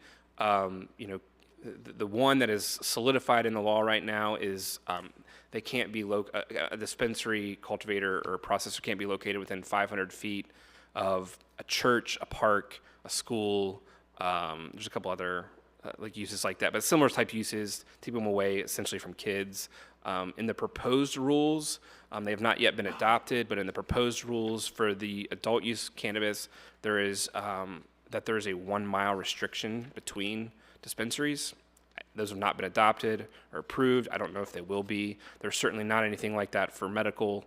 You can, I just know at Monroe, there's those two like literally right next to each other. So it will still be subject to all those other restrictions. This would just be if you all would desire to put a cap on the total number of dispensaries, again, not distinguishing between medical and adult use. So. Thank you. Again, there's no action on this item today. However, is there any discussion at this point? Yes, Mr. Horn. So I've actually had some meetings with folks who are currently state licensed and that sell this in other cities. And the way the state is set up right now, they're working with a +1. So if you already have one, then you can actually apply in Middletown. And they want it where you're doing both. You're doing the medical marijuana and the recreational. Those are two separate things. And just seeing some of the statistics from other states, actually there's only one state, which actually was the first state, which was Colorado. They're showing negative, and the claim from that is because of saturation, because there's so many other states around it. So my suggestion is that we reduce that down to 3. I'm more of a walk in the water instead of cannonball, and with our map that we currently have, with the city limits that we currently have, without knowing the future of any annexation or anything like that, or growth within population, future city councils can add. For what I'm been told by the law director, we can't subtract. So whatever number we start with, we cannot subtract. And I think 3, we have people who are very interested, and that gives it an opportunity also to spread it throughout the city. So we follow those obligations within those standoff to the 500 feet or a mile away. So I would think 3 would be better to be a start off, and then we can go to our 5, which with our map, that's the max we can do right now if you lay it out properly. Thank you, Mr. Horn. That was one of my questions, is like how many can we with our map currently, but it sounds like Mr. Horn has answered that. It sounds like 5 is the cap. Yeah, I know that there was this map put together, I think, by Economic Development. I think, and it was kind of a hot Swiss cheese, I think is how you referred to it, Mayor. So I think that really, I think, only encompassed the 500-foot prohibition, where it can't be within 500 feet of a school or park or church, something like that. Again, there could be, I know that there's been some discussion about we can only have 5 because of, I think that would incorporate that 1 mile prohibition. Again, I do not believe that has yet been adopted by the state. I think it's in the proposed rules for this adult use cannabis licensing scheme. So that's where I think that 5 number came from, but I don't know yet exactly whether or not that'll be true. For future comment, the reason I'm bringing that up, this gives us time to get data, to get revenue, to get citizen comments, to get reports from Middletown Police Department, to get reports from the Chamber of Commerce. So this gives us time to see if this is something that is actually beneficial or just something that's just another retail. That's my thought process behind there, because we, through all our due diligence, we have had conversations with Monroe PD and how they are dealing with it. And like I said, I've talked to one of the owners who owns one of the Monroe dispensaries and their comments, and have had conversations with the Chamber of Commerce, and have received some emails for and against it. So that's why I'm saying 3 kind of gives you a bit of a spread. Then we can actually get the data, so maybe it might be this council, it might be future councils. They can say, yep, this is really working, and the citizens are wanting more, and we have people coming in from other cities to purchase this product, because this is a choice. This is not something that's a have-to. It's just like buying cigarettes, buying beer, buying an EV car. It's a choice, and that's why I'm coming up with the 3, just the conversations. And the folks that I talked to, they only get 1 license, by the way. And also, I just want to be very clear, this is for dispensaries. On the cultivation, manufacturing, and testing, we're not putting a limitation on that, but that's also, a cultivation is the size of a bank, or I'm sorry, dispensary is the size of a bank, to use as a good example. For the cultivating, the manufacturing, and testing, you're looking at 100,000 square feet, 500,000 square feet, possibly 1 million square feet, and these are going to be what I call the ugly tilt-up gray buildings that you have no idea what's going on aside from what it says outside the building. So those that we're not putting a limitation on from this legislation, we're just saying on the dispensaries where people can go and purchase the medical marijuana or the if they want to, the recreational. What is Monroe currently at? How many? 4. 4? Yeah, 4. What about Hamilton? I have no idea. They don't have it. They don't have drive it. through They Hamilton. just passed an extension, actually. Moratorium. I know Lebanon has 1 medical, but I believe that they're considering a cap on all other. Yeah. I was there to talk with someone, and he lives in Boston, but his business is here in Lebanon. Ethos or Athos? Ethos. Right. I guess so to Paul's opinion in the 5, I guess I've spent a decent amount of time thinking about this, and I'd be comfortable at 4, right where Monroe's at. I think 5 seems like a lot to start off with, and this, I can't say this is like some educated thought process. It's just my thought process, but 4 is kind of where I'm at, I guess. Yeah, so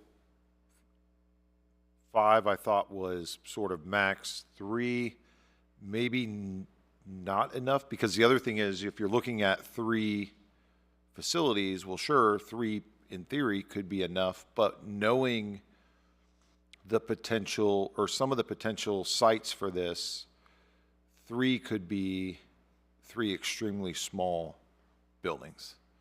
So I'd be okay with 4 in a sense, right? So it's kind of like comparing the old Dillman's versus a Walmart, and you're like, you can only have 2 grocery stores in Middletown, right? Well, are they going to be 2 Walmarts, the size of Walmarts? Or are they going to be, and so I can see where in some of the other facilities that I've been to, Middletown's just a little bit different because we're not going to be able to do what some of the other areas have done, which is maybe build to suit, right? So I would be okay with 4. I would buy that. Okay. Any other comments? I'd like to see none. And I'm also curious about just maybe the results of the survey that was taken. If we could see those results, just to kind of give us at least some bit of feedback from the residents about specifically dispensaries. I know we did for all 4. I think I'd like a copy of the survey itself also, but that might be helpful as well. Do that. Bring it forward. Yeah, thank you.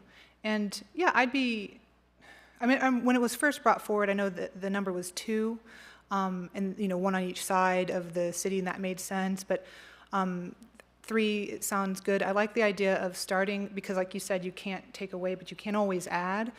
So that makes sense. So I'm also, that's fine to look at those numbers as well. Any other further discussion tonight? No? Okay, hearing none, we will proceed to the next item. Mr. Conover, the last legislation item, please. Yeah, last tonight is ordinance number O-2024-43, an ordinance establishing a procedure for and authorizing a contract with Animal Friends Humane Society for services related to stray and seized animals within the city of Middletown. This is a first reading. Thank you, Mr. Lawley, the staff report. Council, this is to request an approval to enter into a contract ending December 31st, 2024 with Animal Friends Humane Society for services that are related to accepting and caring for animals impounded by the city at a cost of $2,765 per month, plus additional as needed on a case-by-case basis per animal. So essentially that comes out to be about $33,100 $180,000. However, we're asking for staff's recommending authorization in the amount not to exceed $40,000 for all services in 2024. What that covers is the additional as needed on a case-by-case basis per animal.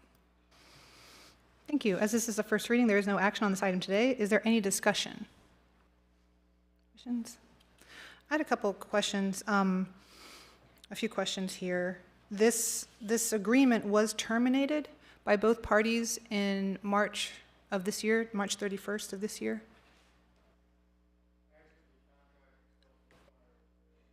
Would you mind coming to the microphone, please? Would you mind coming to the microphone, please?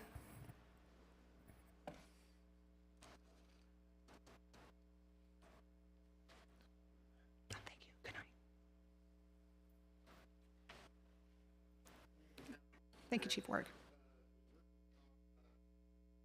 2018, it was a 2-year contract. It went to, I believe, July 11th of 2020. And then with the actions of COVID and all those, nobody ever renewed that contract. Got it. So it was supposed to end in 2018, correct? Or 2020, you said, July 11th of 2020. July 11th of 2020. Okay, so we circled back. We both agreed, and now this is, they're making up for lost time a bit. Yes, ma'am. Okay. And also, now that you're up here, on this page, it does say the term of this agreement shall be for a period of 9 months, but it has the number 5. Just curious, was it 9 or 5 months? It would be to the end of this calendar year. Okay, so just the 5 months. The way Okay. the timing worked out. Okay, got it. Excellent. And so you've answered most of my questions at this point already. Wondering, it says here in the staff report that there are no other viable options in this area. No, ma'am. As of today's date, there is no other animal shelter that's within a practical distance from my officer that would be able to handle the amount of volume that we provide each year. Got you. So when we look at places like Monroe or Hamilton, Lebanon, it's just they do something different, and that's not close enough for us. There are several other agencies within the county that use the Animal Friends Shelter. Mm. However, there are some that do not. Monroe, I don't believe, does. Trenton, I know, does not. They use Paws, which is located in Monroe. Mhm. It's a matter of geography plus the amount of animals that are provided. Excellent. Okay. Thank you. That has answered all my questions. Thank you very much. Any other further questions or discussion on this item tonight? No? Okay. Hearing none. That concludes the legislation for the evening. The next item on the agenda is unfinished business.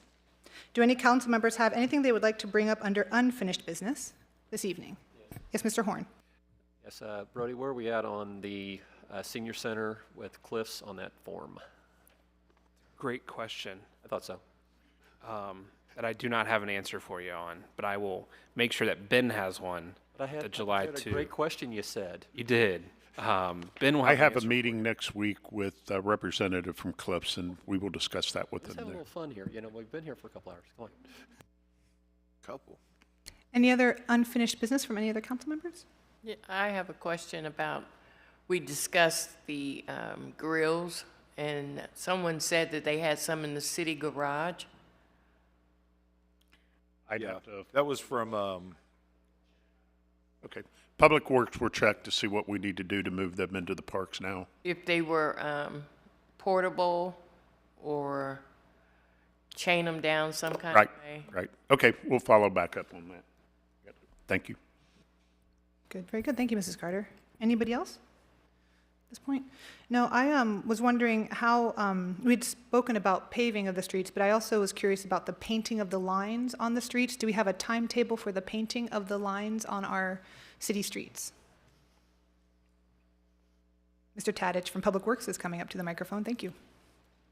Yes, engineering staff's wrapping up quantities for that, so I expect, I'm hoping within the next month we'll be out and about doing that work in various spots around the city. So. Fantastic. And do we have, you had sent a while ago an email, or Mr. Lawley sent it on your behalf, I believe, of some of the roads that we would be looking at painting. The Yes. lines, do we have a more definitive and concrete list now? Yeah, we do. We can send that to you. Might we have that? Yes. That'd be wonderful. Thank you, because people do ask Yep. about that. I will say, Mayor, that I've been getting that question a lot lately, so I'm actually glad that you brought that up. Yes. Excellent, thank you. Definitely Grand Avenue, I know is one of them's bad. Cincinnati Dayton Road. Manchester, after Brill, yeah. Busy roads? Yeah. Yep. There are a They're all lot. on the list. Brill itself, yes. they're- Let me ask this too, Scott, while you're up here on that. And I don't know, maybe you guys have looked at this, but the intersection of Jackson Street and Roosevelt by where the BP and Speedway, Yes. that little intersection right there, when you're coming from, let's say you're heading north on Jackson, okay? Right before you have the option to go straight, right, or veer up and take a left, obviously. It's an intersection. But anyways, that's kind of a confusing intersection there. I've had a few people complain to me about it. I can go drive it, but So northbound Jackson as you're approaching Roosevelt. Sure. Where the BP is. And I can't remember, it's weird, like if you go straight or take a right, I can look at it, but I've literally had like multiple people complain to me about it, so maybe something to look Yeah, at. that's a new one. We'll check it out. Yeah, thanks. I appreciate it. Thank you. What about alleys?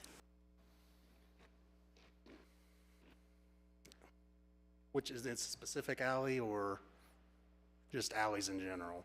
Well, there's two that I know of. One is between 6th and 7th, and lots of potholes that are there. 6th and 7th.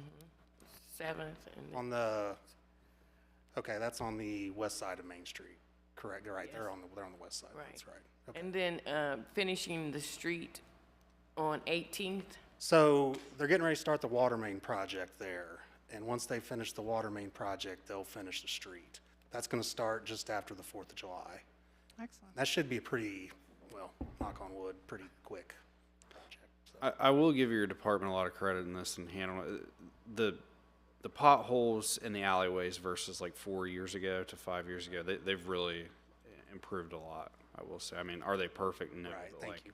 And we still have work to do, frankly, in the alleys, quite on, so that's something we can definitely put in the plan going forward. And that was always the intentions, even with the paving levy money, to keep moving forward with improvements to all the pavement in Middletown, not just the streets. So. Sure, yeah. There's another alley between Baltimore and is it Curtis? It's parallel with Central Avenue. I'm only allowed to do 3 tonight. 2. Just 2. Okay, next time. Okay. Yeah, there's that one right next to St. John's Church. Okay. The alleyway right there. It's pretty bad. Right. But those are ones that come to our mind right now. You can call me, I'll tell you. Okay. Okay. Thank you, Mr. Kadich. And then earlier today, we spoke about code enforcement a bit and the idea of a plan for our own city properties. And as far as what we'll be doing to upkeep our own properties, I'm wondering if there's a possibility of looking at a plan for that as well. And absolutely, we will do so. Fantastic, thank you. And then, okay, any other unfinished business? All right, hearing none, we'll move on to the next item on the agenda, which is new business. Do any council members have any new business? All right, hearing none, we will go ahead and move on to our next item on the agenda, which is executive session. Do I hear a motion to move to executive session under the authority of ORC 121.22G1 to consider the appointment, employment, dismissal, discipline, promotion, demotion, or compensation of a public employee or official, and under the authority of ORC 121.22G3, conferences with an attorney for the public body concerning disputes involving the public body that are subject of pending or imminent court action. Motion. Thank you. Is there a second? Second. Excellent, thank you. Having been properly moved and seconded, we will proceed to vote. Mrs. Genk, please call the roll. Mr. Horn, Yes. Mayor Slamka, Yes. Mr. Farrell, Yes. Mrs. Carter, Yes. Mr. West. Yes. Wonderful. The yeses have it, and council will now move to executive session. We will be returning to open session to vote on a boards and commissions appointment and to adjourn the meeting.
Okay. Do we have a motion to return to open session? Motion. Do we have a second? It has been properly moved and seconded to return to open session. We will proceed to vote. Mrs. Skank, please call the roll. Mayor Slamka? Yes? Mr. Farrell? Mrs. Carter? Yes. Mr. West? Yes. Mr. Horn? Yes. The yeses have it, and the motion passes. Council will now return to open session. The next item on our agenda is board and commission appointments. The Planning Commission has one position available, and 2 people have applied. I move to appoint Christopher K. Ambergy to the Planning Commission. Do we have a second? Second. It has been properly moved and seconded. Is there any discussion? I just want to say that Mr. Ambergy, his application was very extensive. Looks like it's going to be a good fit. So is there any further discussion? No? So hearing none, we will proceed to vote. Mrs. Skank, please call the roll. Mrs. Carter? Yes. Mr. West? Yes. Mr. Horn? Yes. Mayor Slamka? Yes. Mr. Farrell? Yes. The yeses have it, and the motion passes. The next item on the agenda is adjournment. This concludes our regular City Council meeting for Middletown, Ohio, Tuesday, June 18th, 2024. At 9:24 p.m., this meeting is adjourned until Tuesday, July 2nd, 2024 at 5:30 p.m. in these chambers for our next regular City Council meeting. Thank you and good night.